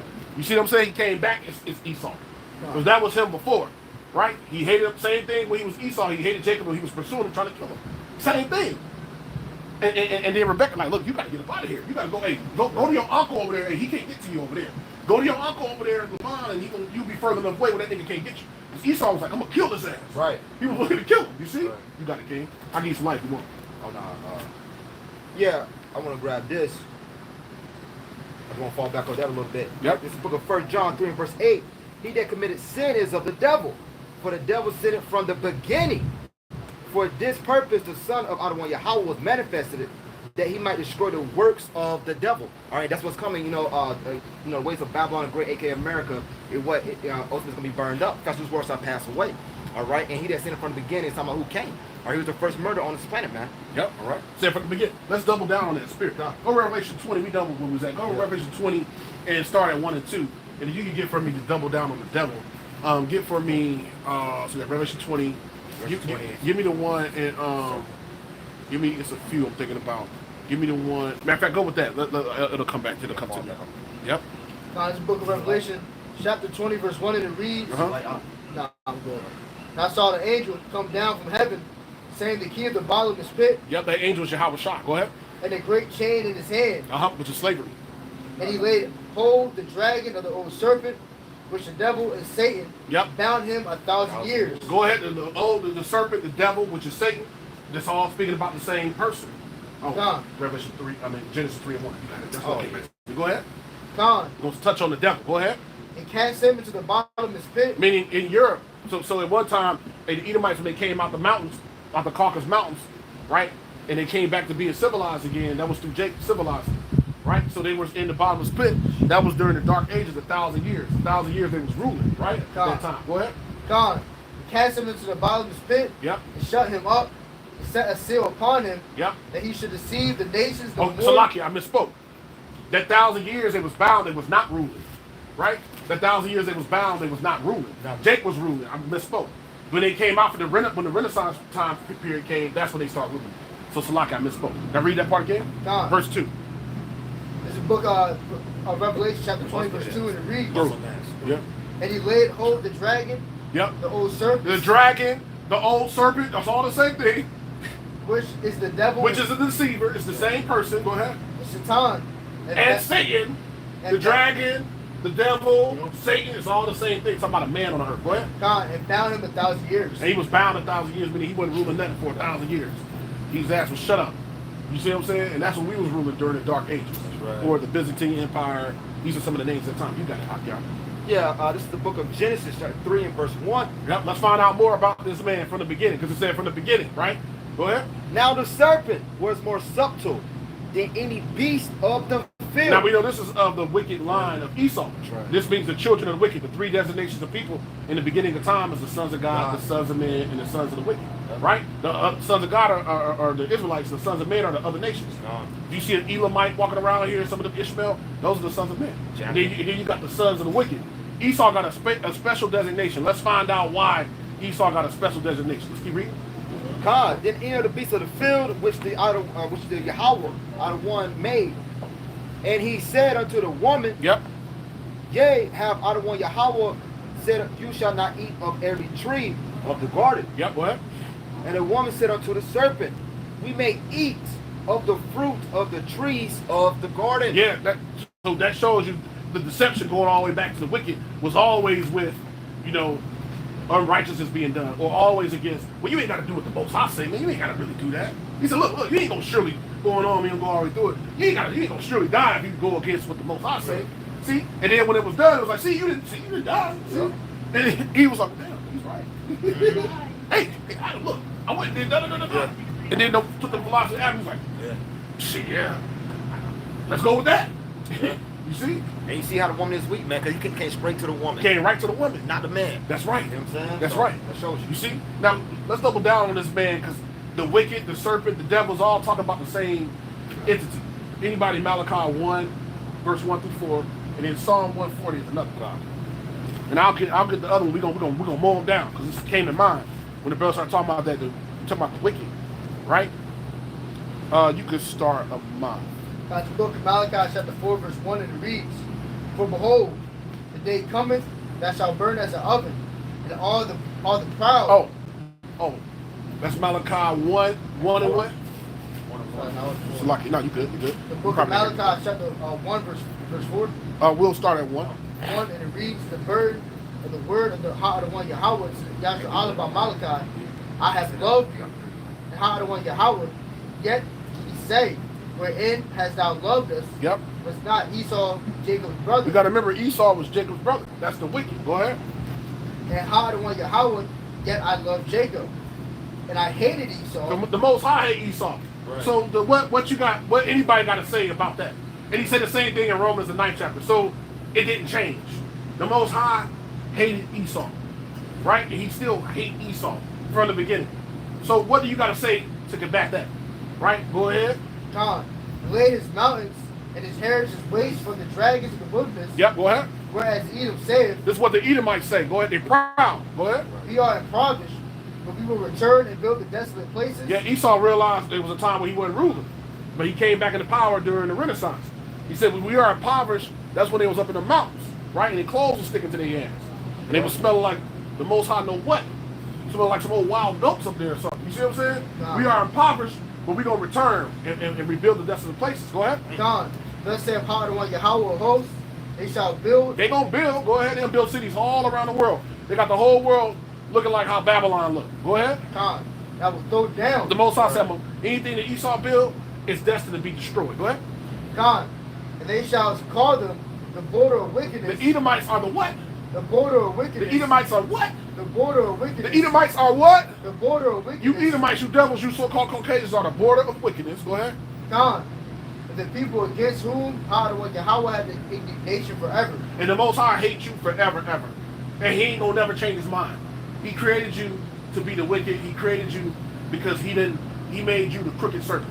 He said what's crooked can't be made straight. Right? So the Most High made you to be wicked. And he's never gonna change his mind about it. Beautiful. You got you. Yeah, you want Psalm 140 or something? Yeah, we can get 140. That's one. Yeah, we're gonna start at 1. God, this is the book of Psalms 140 and verse 1, and this is a psalm of David. And it reads, deliver me, O Yahweh. You can break it down. God, Psalm of David said, deliver me, O Yahweh, from the evil man. All right, from who? The cruel ruler. All right, we hope Esau that it is, okay, Amalek. That it is his peoples. Preserve me from the violent man. All right, we understand that violent man goes talking about who? Mr. Red Man. All right, more crooked than the word These are so-called Caucasians. Yep. All right, which imagine mischiefs in their heart continually, are they gathered together for war. All right, because this man is only come to do what? To inflict more pain on you Jakes, man. Okay, because that's how the Most High made him. Right, as Evan just said, he's made what? A crooked. All right, crooked serpent. They have sharpened their tongues like a serpent, Adder's poison is under their lips. Keep me, O Yahweh, from the hands of the wicked. Preserve me from the violent man who have proposed to overthrow my goings. All right, and that's what ultimately what we're praying for, man. That Most High allows us to endure all things, man, because Esau Edom is gonna come down with even more, as it says, draconian laws, man. Okay, we go to the book of Revelation, chapter 12. All right, you want to look at more? I was good. Okay. Hey, when you bring that little commentary off the comment board, brothers going in, the brother Noble OG, he said religion teaches that God is all love, but unfortunately Esau has been wicked since day one. That's right. Yeah. More crooked than the word Mississippi. That nigga more crooked than the word Mississippi. Crooked letter, humpback. Esau been wicked from the beginning. He said he's more crooked than that. That's right, because he was made to be the wicked, and there's no way that you can change that. All you Edomite lovers, the Most High gonna destroy you. That's what we're here to tell you. All you Edomite lovers, the Most High is gonna destroy you. Right? Now that don't mean the brother can't deal with an Edomite now. Don't get me wrong. Snow bunny head. You can get you could be a snow bunny heaven or whatever. That's not that's definitely an inside joke. But that's that don't mean that you wicked if you do that, or if you get you Elam. Or whatever the Most High have you get. If he allow you to get Ammon or whoever, right, or whatever. Because guess what? In the kingdom you're gonna have it. And all of our women, right, that we've had on this side or whatever, the most we're gonna have in the kingdom, ain't none of them gonna have no problem with that. Ain't none of them got no problem with that. Matter of fact, our women gonna be doing their rightful duty and bringing them to us. Yeah. They're gonna say, "Here, my Lord, my servant, my handmaid. I think you should take her." Like Sarah and Abraham, man. Yeah, like what? Yeah, I think I might. I got a list. I'll get back to her though. You know what I'm saying? Sometimes you let that fruit get a little more righteous. But in righteousness, we're gonna be doing that in the kingdom, and they ain't gonna have no problem with it. Ain't nobody gonna have no problem with it. You see what I'm saying? And the nation ain't gonna be able to do a damn thing because we're gonna take what we want. But we're gonna do that in righteousness, right? That's what's about to come. The gods of the earth about to rule. So you can do that. You can go to snow bunny heaven or whatever you got going on. Sure. But the point of the matter is, because if you procreate that woman, you bring it forth for the Israelite. Now, if you women go and deal with the other nations, you bring it forth the other nations. Yeah. You see what I'm saying? Yeah. So hey, that's something you gotta consider, right? If you mad, be mad with the Most High, nigga. Okay, if it ain't showing, I ain't. If it ain't, the brother say if it ain't snowing, I ain't going. Hey, for real, whatever. Hey, ain't nothing wrong with that, right? We definitely ain't gonna be in the Dr. Umar spirit with you, brother. It's all good. You ain't wicked, brother, for doing that. If that's your thing, that's all good. You know what I'm saying? What they say, if you like it, I love it. Right. You know what I'm saying? Whatever you like. Yeah. That's how it's really, and in the kingdom's gonna be like that. They're gonna say, just like on Coming to America, whatever you like. Well, what kind of music you like? No, but what kind of food you like? Whatever kind of food you like. And when you a king, like, you want different varieties, man. Yeah, you do. I mean, like, sometimes you want to deal with a J woman. I mean, you know what I'm saying? It's what it is. Yeah. Like, you want to say, I just want Elam today. Yeah. I want Esau today. Yeah. Like, it's a king. We're gonna have times like that in the kingdom. It's what it is. What do you think we're gonna be doing? If we're gonna rule the world and all the resources and all things are gonna be made for our pleasure again, then wouldn't it make sense that we would? That shows that we're ruling with the spoils of ruling is that you have the nation's women. Yeah. Women are known as booty. You see what I'm saying? Yeah. That's what it is. That belong to you. Now that's part of ruling. Yeah. You ain't gonna be a king and be like, well, yeah, I mean, I'm not gonna, like a guy here one time came out here and said, man, there's so much wickedness going on. I'm trying to put my head down, just seeing women how they are, seeing how. I'm like, nigga, you crazy. It's gonna be impossible. Because as soon as you lift your head back up, you're going to see it. You see what I'm saying? You're going to see all types. You might see anything out here. Right. Anywhere that you're at. You can be in a grocery store, you can be wherever. Shit, you can go to church and see it. Yeah. I remember back in the day, I used to see it in church, like, work. Yeah, when I was in the world, like, going to church, you go in there, you would see chicks, like, they look like they was in the club on Saturday night. Yeah. You like, damn, like, hey, the church, that's where they be at. That's where they say the real freaks be there. Yeah. Dude told me one time the real freaks be on Christian Mingle. I don't be on none of that stuff. Whoever I want to, it's not a sin to be on. But a dude told me, I said, man, I'm telling you, man, the real freaks be on Christian Mingle. I said, oh, wow. But this is what's going on. So, brother, hey, it ain't snowing, you ain't going, brother. We ain't mad at you. Yeah. You ain't committing no sin. And we ain't gonna Dr. Umar you, man. But now Dr. Umar was talking all that shit. But now he turned on the Jake woman. Because now his baby mama and his one daughter, now they said that he pretty much was a deadbeat, so-called deadbeat father, but he's sending all that money, which is funny. They say he's a deadbeat. And now he turned it on the Jake woman. Now he basically like, this is what's wrong with our women ain't right. But damn, nigga, you talking about your queen and, the queen of, basically the queen of heaven, the queen of the world, and the black woman is God and all this type of nonsense. But now you turn on her because now they're exposing your ass. See how niggas do? That's why the Most High is so beautiful, man. Hey, the brother's going crazy on there. Yeah, a golden corral. That's how the king is gonna be. It's gonna be a golden corral. You can bring whatever you got, king. It's gonna be golden corral, right? We gonna eat whatever you want. You gonna eat whatever you want. Whatever you want, baby. And Elder said something that was, because ultimately a woman, when you spoil these nations, riches, women are what? A part of it because they are booty. Yes. Treasure. The treasure. So real quick, this is the book of Deuteronomy, chapter 21 and verse 10. It said, when thou goest forth to war against thine enemies, and Yahweh thy power hath delivered them into thine hands, and that's what get ready to happen too, man. Yep. And thou hast taken them captive, because we get ready to take these nations captive, right? Yep. And since among the captives a beautiful woman, these are what heathen women. Yes. All right? And has a desire unto her that thou wouldst have her to thy wife. This also means, that she's gonna be drawn to you. All right? Then thou shalt bring her home to thine house, and she shall shave her head and pare her nails. All right? So ultimately she got to, come in order. But the point is that we're gonna have what these other women, man. All right? Because they are what? Treasure, booty. Yep. And her shaving her head, when you go into it, like if she was to be, her people was to be destroyed, that's the time she would be in mourning. Then after that period of time, you would bring her, you would allow for her to then, you like, all right, look, that right there shows you in our law how righteous the Most High is. He had this put in our law. Look, this is what you do in that time when you take her and so on and so forth. This is how you would deal with her, right? Yep. Yep. You got some more? Yep. And she shall put the remain of her captivity from off her, but she shall remain in thine house and bewail her father and her mother a full month. And after that thou shalt go in unto her, have sex, and be her husband, and she shall be thy wife. All right. Ultimately, she's gonna be what? Joined to you. Yep. All right. Let's double down on that. Give me the one in Genesis 16. Start at 1.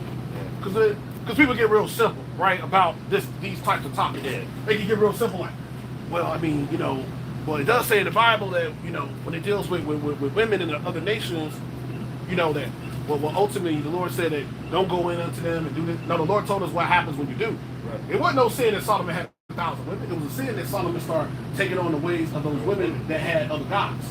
If he was doing what his dad did, which was David, right, Solomon, the son of David, that wasn't going on with David. David wasn't having none of that. Right. The different women he had, they was in order. He wasn't built no shrines where they was making praise to their gods. Solomon went in unto them and then started practicing particular practices.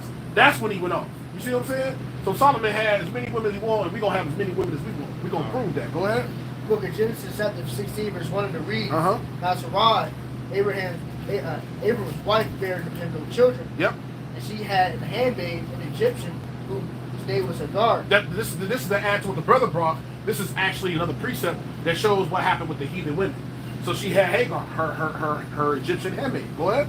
And Sarai said unto Abram, behold, now how the one Yahweh have restrained me from bearing. Yep. I pray thee, go into my maid, and may be that I may obtain children by her. Yeah, we can't be simple. Some people say, well, or a woman might say, well, see, she said she can go in. No, Abraham, she called Abraham Lord. She was in agreement with the fact that, you know what? Right. Hey, just take her because ain't nothing wrong with this. This was what is known as surrogacy. This is what it meant to be a surrogate in that time. Today they call it a surrogate. Yeah. Right? Hey, we'll go ahead, you can just deal with her and you can have a baby through her. Right? Yeah. Go ahead. Yeah. And Abram hearkened to the voice of Sarai. He said, yeah, all right, yeah, that makes sense. Yeah, I am almost 100 years old. You are about 90. So maybe I should just go ahead and go with that. Go ahead. Sarai, Abraham's wife, took Hagar, the maid, the Egyptian, after Abram, and dwelt 10 years in the land of Canaan. Yep. And gave her to her husband and Abram to be his wife. Oh, hold on. So when Hagar was taken by Abram, right before he was Abraham, it says she was given over to him to be his what? His wife. So his being his wife. That was a heathen because he laid down with her. Sex is marriage. Can't get around it. No way around it. Sex is marriage. That proves it. Read that again, King. God. Book of Genesis chapter 16 verse 3 to reads, Sarai, Abram's wife, took Hagar, her maid, the Egyptian, after Abram. And this is what she did. She said, hey, she went and told us, hey, get yourself together and go in there. Abraham, she was like, yes, my mistress.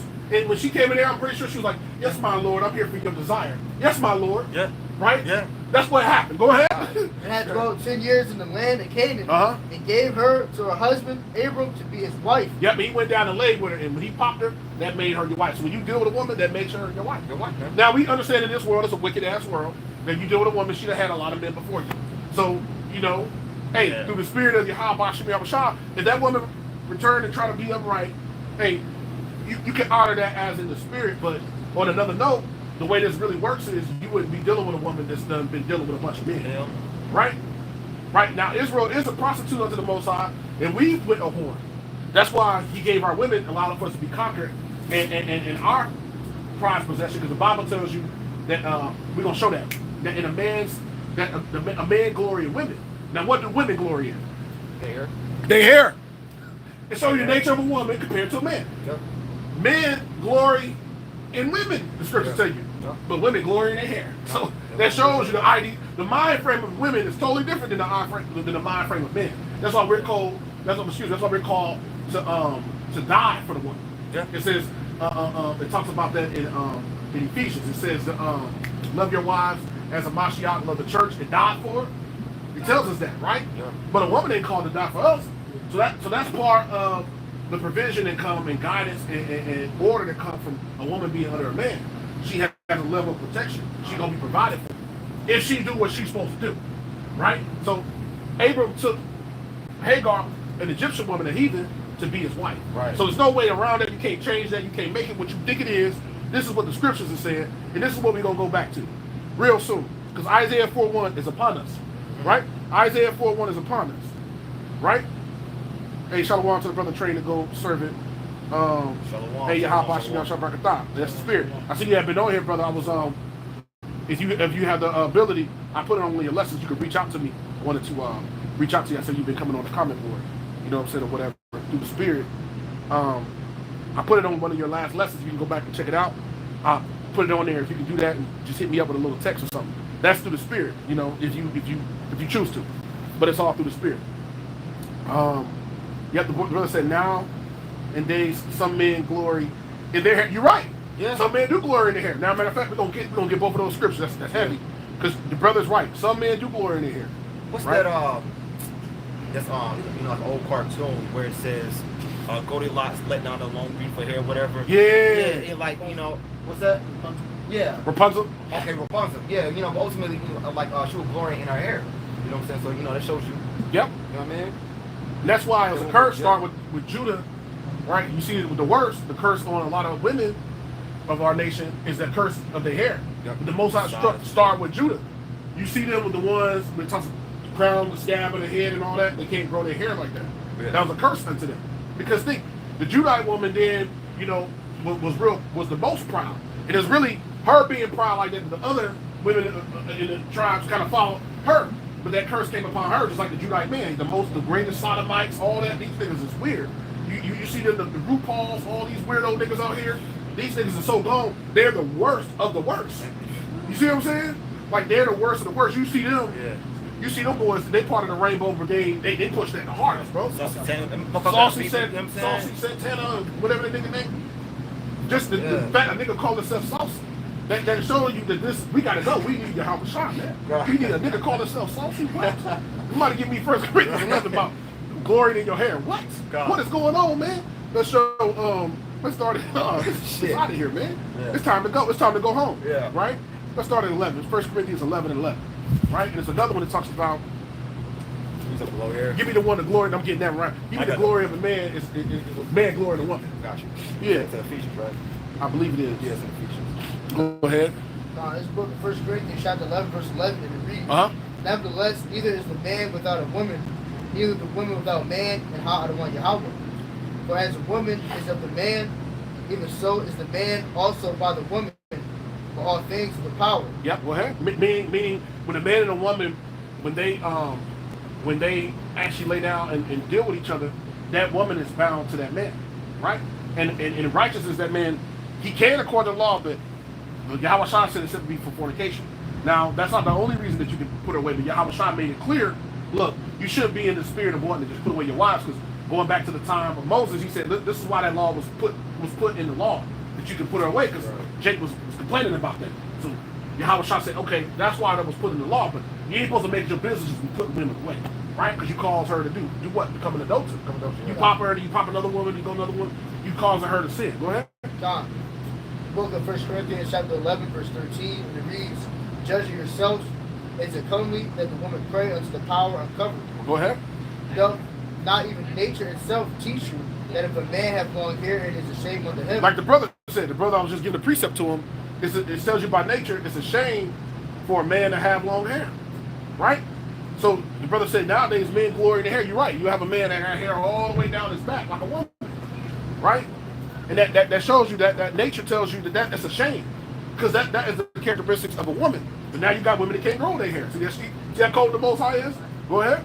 God, but if a woman have long hair, it is a glory to her. Yep. Her hair is given her for a covering. See, but if she have long hair, that's glorious. Women glory in their hair. It's a glorious thing for a woman to have long hair. That's a great thing. You see what I'm saying? But now when you see how it is, that's a curse. But you see these other women's nations, Ishmael women definitely don't have that problem. Elam, our women go buy a lot of Elam hair. They be wearing Elam hair. Right? Elam, Moab.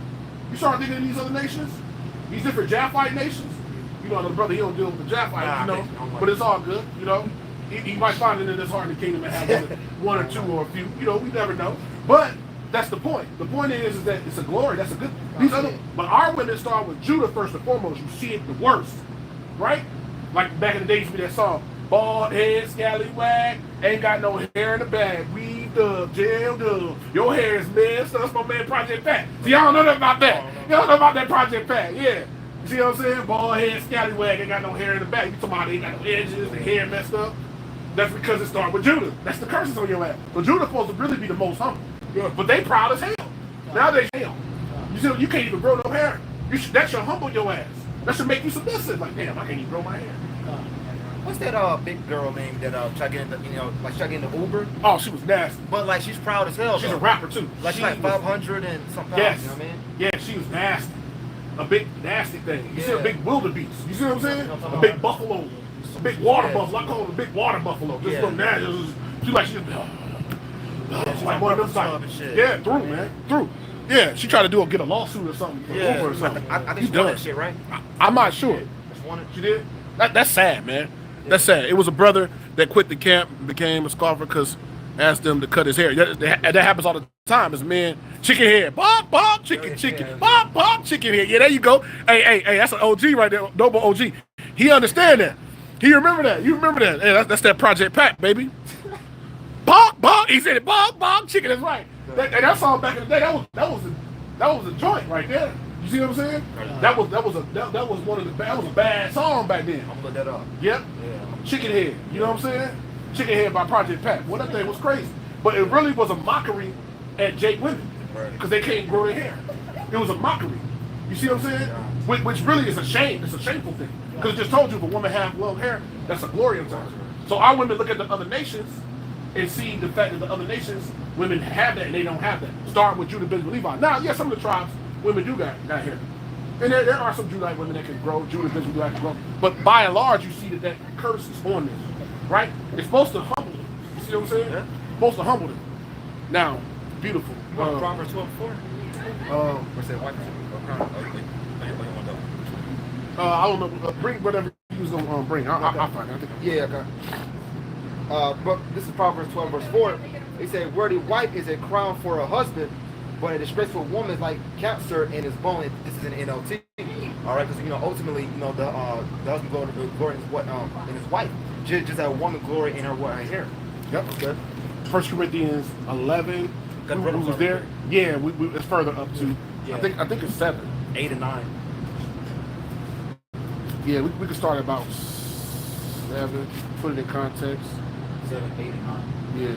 God, this book in 1 Corinthians chapter 11 verse 7 reads, "For a man indeed ought not to cover his head, for as much as he is in the image of the glory of the power, but the woman is the glory of a man.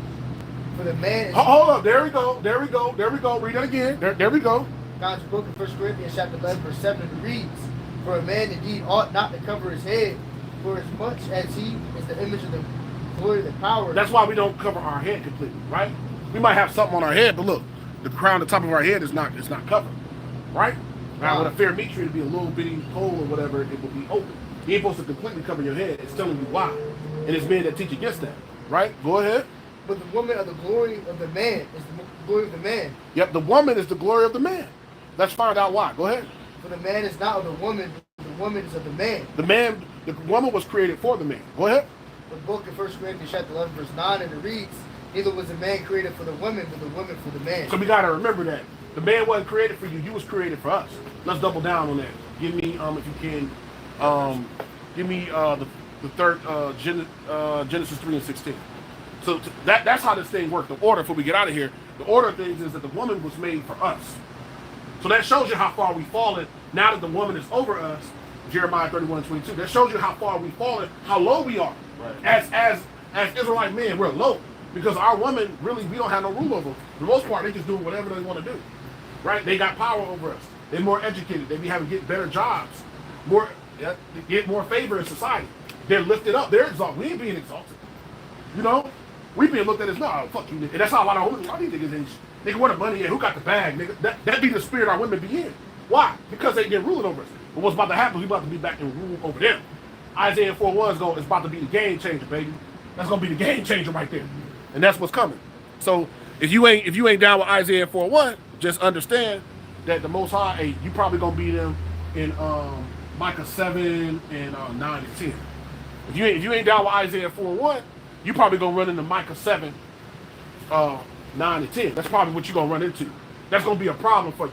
If you got a problem with Isaiah 4:1, it's gonna be a stumbling block for you women. Because some women say, hey, ain't no way I'm gonna ever share a man and all that. Okay, well, we gonna see. We gonna see. We gonna see. Genesis 3 and verse 16, I'm reading GNT. Mm-hmm. And he said to the woman, I will increase your trouble in pregnancy and your pain in giving birth. In spite of this, you will still have desire for your husband, yet you will be subject to him. All right, this ultimately talking about what? A woman wanting to have control over her man, her husband. Yep. All right. So she gonna desire to want to be ruling. Right. But now the Most High said over the man gonna still have power over. This is how it worked. I made him to be a man. I made him in my likeness. He didn't make a woman in his likeness. That's why he said the woman, neither is a man of the woman, but the woman is of the man. Right? That's right. The order of things. That's right in the sight of the Most High. So when you see a weak ass man being run by his woman and all that, that shows you that's a shame right there. That's a shame of our nation. You see homosexual men, moles, weirdos, that's a shame unto our nation. Yep. Yeah, just 3:16 on the NLT. Then he said to the woman, I will suffer the pain of your pregnancy. Yep. And in pain you will give birth, and you will desire to control your husband, but he will rule over that's you. Precept of the night. You're going to desire to try to run your husband because Jeremiah 31:22 again, the woman can pass the man. You're going to desire shit. I mean, it's really about me. It's about the ladies. It's about the women. Right. You know, it's a hot girl summer. It's the year of the woman. Right? It's the time of the woman. But the Most High said, no. When I turn this thing back upside down, give me that Micah 7, 9, and 10. This is what's about to come to you. You're about to get Micah 7 and 10. That's what's about to happen. And if you ain't with it, I don't know what to tell you. Go ahead. Book of Micah chapter 7 verse 9 and it reads, yep. I will bear the indignation of Ha'adawan Yahweh. That's what we got to do. Start with the men. We got to bear the anger of the Lord. Right? Go ahead. Because I have sinned against him. Because we went off. Go ahead. Until he plead my cause and execute judgment for me. The Most High he gonna execute judgment. Lord willing, we of delay, he gonna execute judgment, right, for us. And that righteous judgment is he gonna put the women back in their proper place. God. Go ahead.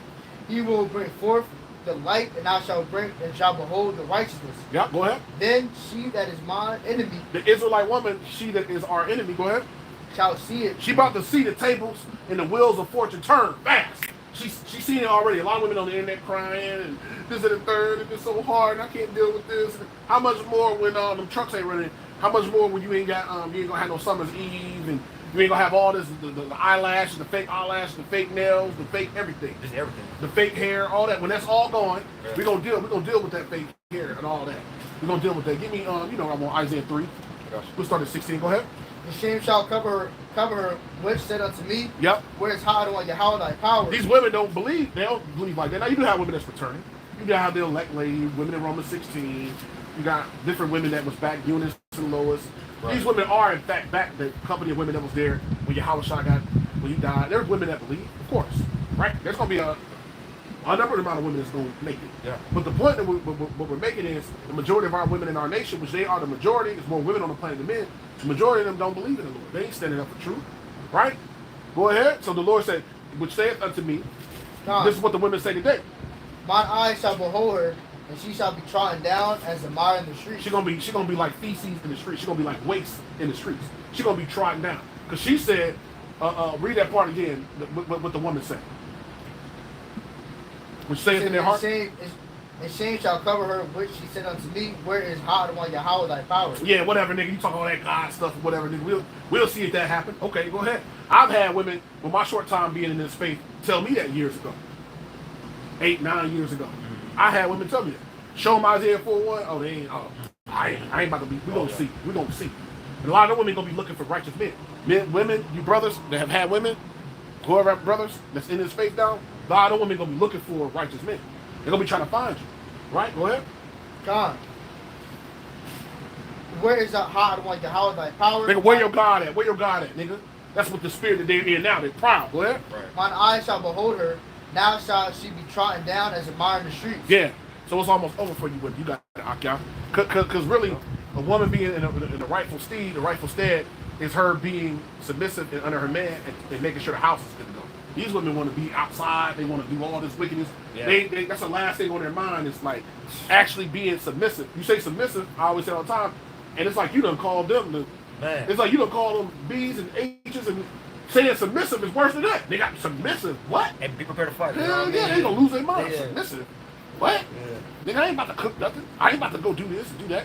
Take care of my house. Be in the house. I ain't doing that. Nigga, it's hot outside. I'm about to, you know what I'm saying? As soon as it get a little warm, they go back and go to the biker short season. Yeah. Camel toe season. All of that. You know what I'm saying? Big, tick old bitties all out. Right. You know what I'm saying? They showing it all. Yeah. Hey, that's what it is. You got to Akyah. We almost out of here. Isaiah 3 verse 16. Yep. Moreover, the Yahweh said, because the daughters of Zion are haughty. Because they proud. That's what it means to be haughty. So the Most High hate what? Pride. He hate pride over all things. Because you proud, Most High got something for you. He got a jack in the box for you. He gonna go like this and pop. It's gonna pop out on your ass. Let's see what the Most High he gonna pop out. The Most High gonna pop out and show niggas. Let's see what he gonna do. Right. He about to pop out and show niggas what time it is. Go ahead. And walk with stretches forth neck. Yeah, you walk proud. You stretch forth neck. Oh, these niggas ain't nothing. Right. Oh yeah. Nigga, you ain't making 100,000. All that. We gonna see. We gonna see if these whole so-called high value niggas, the Most High gonna put these niggas to death. Oh, they're gone. The high value men is the elect men. So you done. Get Isaiah 32, Isaiah 32. Go ahead. All these scammers and shit. Yeah, them niggas gonna be gone. These are out here trapping and murdering and robbing. You know, these niggas is about to be out of here. Right? Go ahead. And walk with stretched forth necks. Yep. And one-time eyes. Yeah, that's a woman right there that's always looking to see if she can come up. She could have a man, but she on social media, she on all this. Right. She looking to see other niggas. And they do got money. She could be working in a particular place, and she kind of checking out the dudes at the job. Like, damn, my man ain't got that. But she online watching these housewives, these Atlanta or whatever this bullshit they watching. And like, damn, I don't be going on vacations like that. Da, da, da. She measuring up. She got the one-time eye. Sometimes we'll be out here camping. Women be kind of checking. You like, oh damn, she chooses. You know, it ain't just like she like come like, okay, what these guys got going? Ain't got a man. Ain't got a man. They'll be with their man sometimes. Yeah. As soon as their man takes her, she be like, looking like, okay. You know, that your woman ain't supposed to be doing that. She must be checking out me. That's wicked. Whether she around you or not. Go ahead. Yep, and one-time eyes walking and mincing as they go. A woman really, she's supposed to be quiet when her man ain't around. If let's say she went out to eat or doing something, or at work or whatever, don't matter.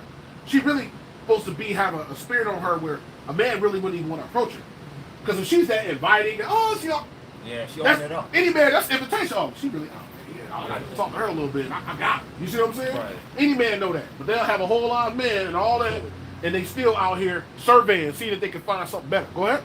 And mincing as they go and making a tinkling with their feet. Yep, go ahead and be clicking and clacking and you have them heels on, walking around. Go ahead. Therefore, the outer one will smite with a scab. Yep. The crown of the head of the daughters of Zion. The Most High has cursed the head of a lot of our women. Go ahead. And Yahweh will discover their secret parts. Yeah, he's discovering these wicked women right now. That was good. We good there. One or Yeah, you saw the one. Book of Isaiah chapter 32 verse 1 and it reads, Yep. Behold, a king shall reign in righteousness, Yep, that's your Yahweh Shah. and princes shall rule in judgment. And we're gonna be ruled underneath your Yahweh Shah. We're gonna be the next judges of the earth, as it says in Psalm the 2nd chapter, the 10th verse. Be wise, you kings, therefore you judges of the earth. We about to rule in righteousness underneath Yahweh Shah. That's another reason why we need Yahweh Shah, right? Because it's time to rule. Enough of this science experiment and all this nonsense going on, man. We need to rule here, right? That's why we're coming back humbly serving and minister to the best of our ability, because we have the hopes of ruling again. Go ahead. God, the man shall be as hiding place from the wind. The man gonna be like a hiding place from the wind. That's why it says in Isaiah 13, the man's gonna be more precious than what? Fine gold. There you go. So a man gonna be there. Don't say no woman. And don't say a chick with a BBL. You know what I'm saying? Don't say a chick with a six-figure job or a boss bitch. You don't say that. Read that again. Do it say a boss bitch or do it say a elect man? Go ahead. The man shall be as hiding place from the wind. Go ahead. And convert from the tempest. Of rivers of water in a dry place. So when the storm comes, a man gonna be like water in the desert in a dry place. Imagine that. Right now, a man ain't regarded like that. Definitely not a Jake man. Not an Israelite man. But that's what's about to happen. Go ahead. As a shadow of a great rock in a weary land. A man's gonna be like a great rock in a weary land. Now when you're in the desert, it ain't much trees that's out there, right? But if you have a great rock there, that'll be like covering, shelter, protection. You go, oh, man, we go sit over here for a while and actually have some kind of covering over you. That's how a man gonna be. An Israelite man, a righteous man. Go ahead. God, and the eyes of them that shall see, shall see, that sea shall not be dim. Right now, people don't really see or understand the prophecies by and large, the nation of Israel. They don't believe the men of the Lord that's out here are the men of the Lord, because we don't have 10 million followers. You know, we're not making a bunch of money. We don't have fancy cars. You know, any of that. We don't have fame, right? Give me Zephaniah 3:19, but that fame gonna come. Go ahead. The ears of them that hear shall hearken. Yep, and people are gonna actually listen in this time, because the elect are gonna return. Go ahead. God, the heart also of the rash shall understand knowledge. Right now, some people that come against the truth, they got really rash with the mouth. But then they don't understand knowledge. So certain of our people that's bugged out right now, some of them the most I'm gonna bring back in, because their name is in the book of life. But the rule of thumb is 66.6 ain't gonna get it. So we can use that formula and that math to give us a understanding of majority of these dudes is not gonna get it, men or women. Go ahead. And the tongue of stampers shall be ready to speak plainly. Go ahead. The vile person shall be no more called liberal, though the churl said to be bountiful. Yeah, so niggas is just doing wickedness at this time, they ain't gonna be bountiful. Sin ain't gonna be prevalent on the earth. Go ahead. This is the book of Isaiah chapter 32 verse 6, and it reads, But a vile person will speak vanity. Villainy. Yep. And the heart will work iniquity to practice hypocrisy, to utter error against Ha'adon Yahweh, to make empty the soul of the hungry, and will cause the drink of thirsty to fail. Yeah, all that was telling us there.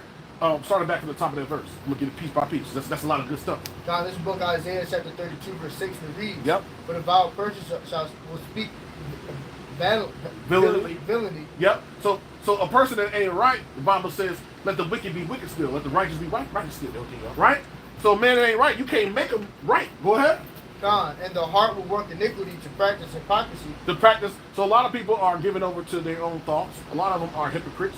They'll say they love God, but they don't do nothing He say. Right? God. Their mouths, they show much love, but their hearts is far from you. Go ahead. God, to utter error against Ha'adon Yahweh. And they utter error against the Lord because they ain't gonna serve Him. They got ulterior motives. Go ahead. God, to make empty the soul of the hungry. And what they do is really they oppressing the poor, right? The poor in spirit, but rich in faith. The believers.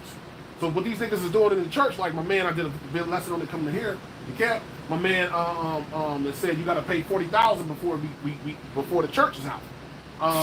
What is his name? His name is I did the video today. Marvin Sapp. Yeah.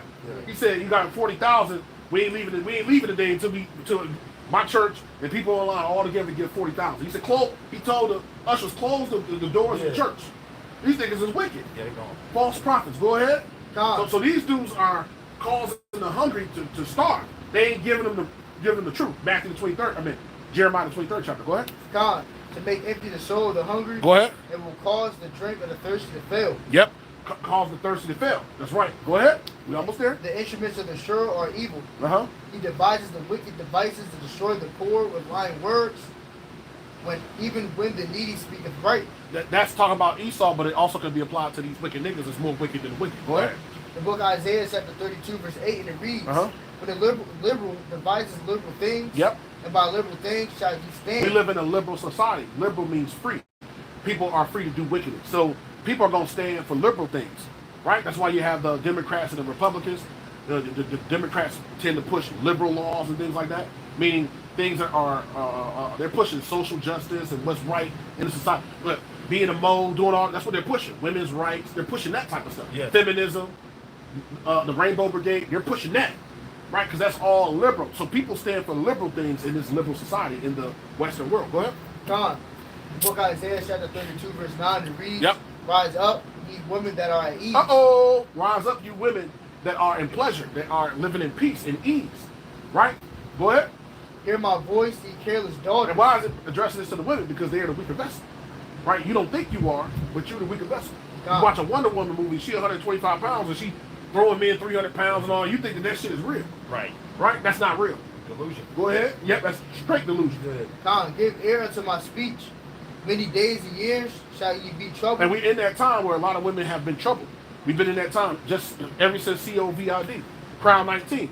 A lot of women, hey, it's been a subtle but slow change. When it's really gonna break is when they start cutting all these damn programs. That's when they're gonna really know. They're gonna be like, oh shit.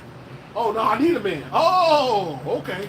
And a lot of you gonna get protected. Go ahead. God, ye careless women, for the venture shall fail, Yep. the gathering shall not come. These big time jobs, all the lifestyle that you want, that you can imagine, that shit ain't gonna happen. Go ahead.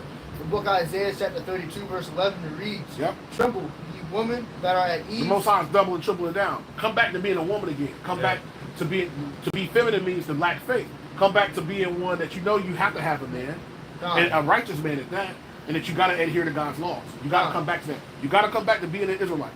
You so-called blacks, Hispanics, and Native Americans. You got to come back to that. Right? That's not negotiable. Go ahead. God, be troubled, ye careless ones. Yeah, you careless. So the Most High said, "I'm gonna give you over to your care." Go ahead. You can have that. Go ahead. Strip you, make you bare, He's gonna take everything from you. and gird sackcloth upon your loins. That's good. Boom. So now you're gonna be in mourning. Now we'll get this to finish it out. Yeah, Zephaniah 93 and verse 19. Yep. Behold, at that time I will undo all that afflict thee. Yep. And I will save her that halted and gather her that was driven out. Go ahead. And I will get them praise and fame in every land where they have been put to shame. So we about to receive that. That's another part. That ain't talking about in the kingdom. It's talking about before the kingdom. Right. The Most High will give us praise and fame in all the lands when we was put to shame. Right? We gonna get that in the kingdom on 1,000. But we gonna get that on this side too. Once again, it's called Isaiah 4:1, baby. It's coming.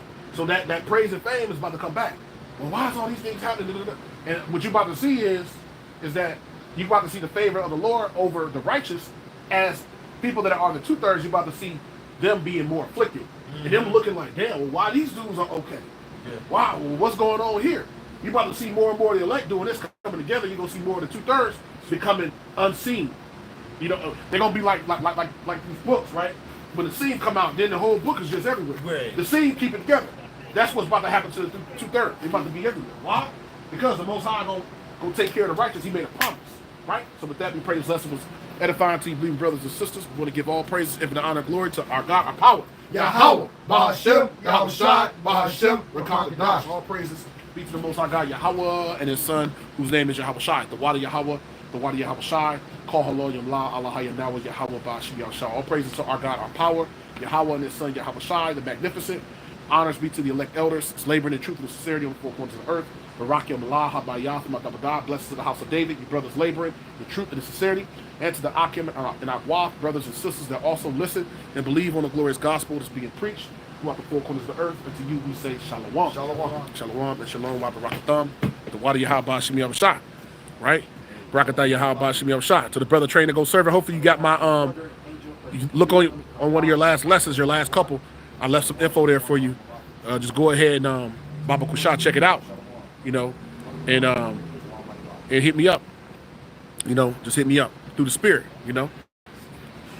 Hey, shalom to the brother Hananya. A lot of new people on here. Noble OG, man, you was bringing that fire, bro. Look forward to seeing you on here again. Subscribe to the channel if you're not already, so you can see, you know, yeah, all them 2/3 behavior lifestyles. That's right, brother. Pastor on 10%, right? We're gonna kick him, or you ain't gonna be able to be a part of his congregation. Yeah, it's done. It's through. It's finished. All this is done. The Most High is about to turn this thing all the way around. Hey, yo, Elder, you know,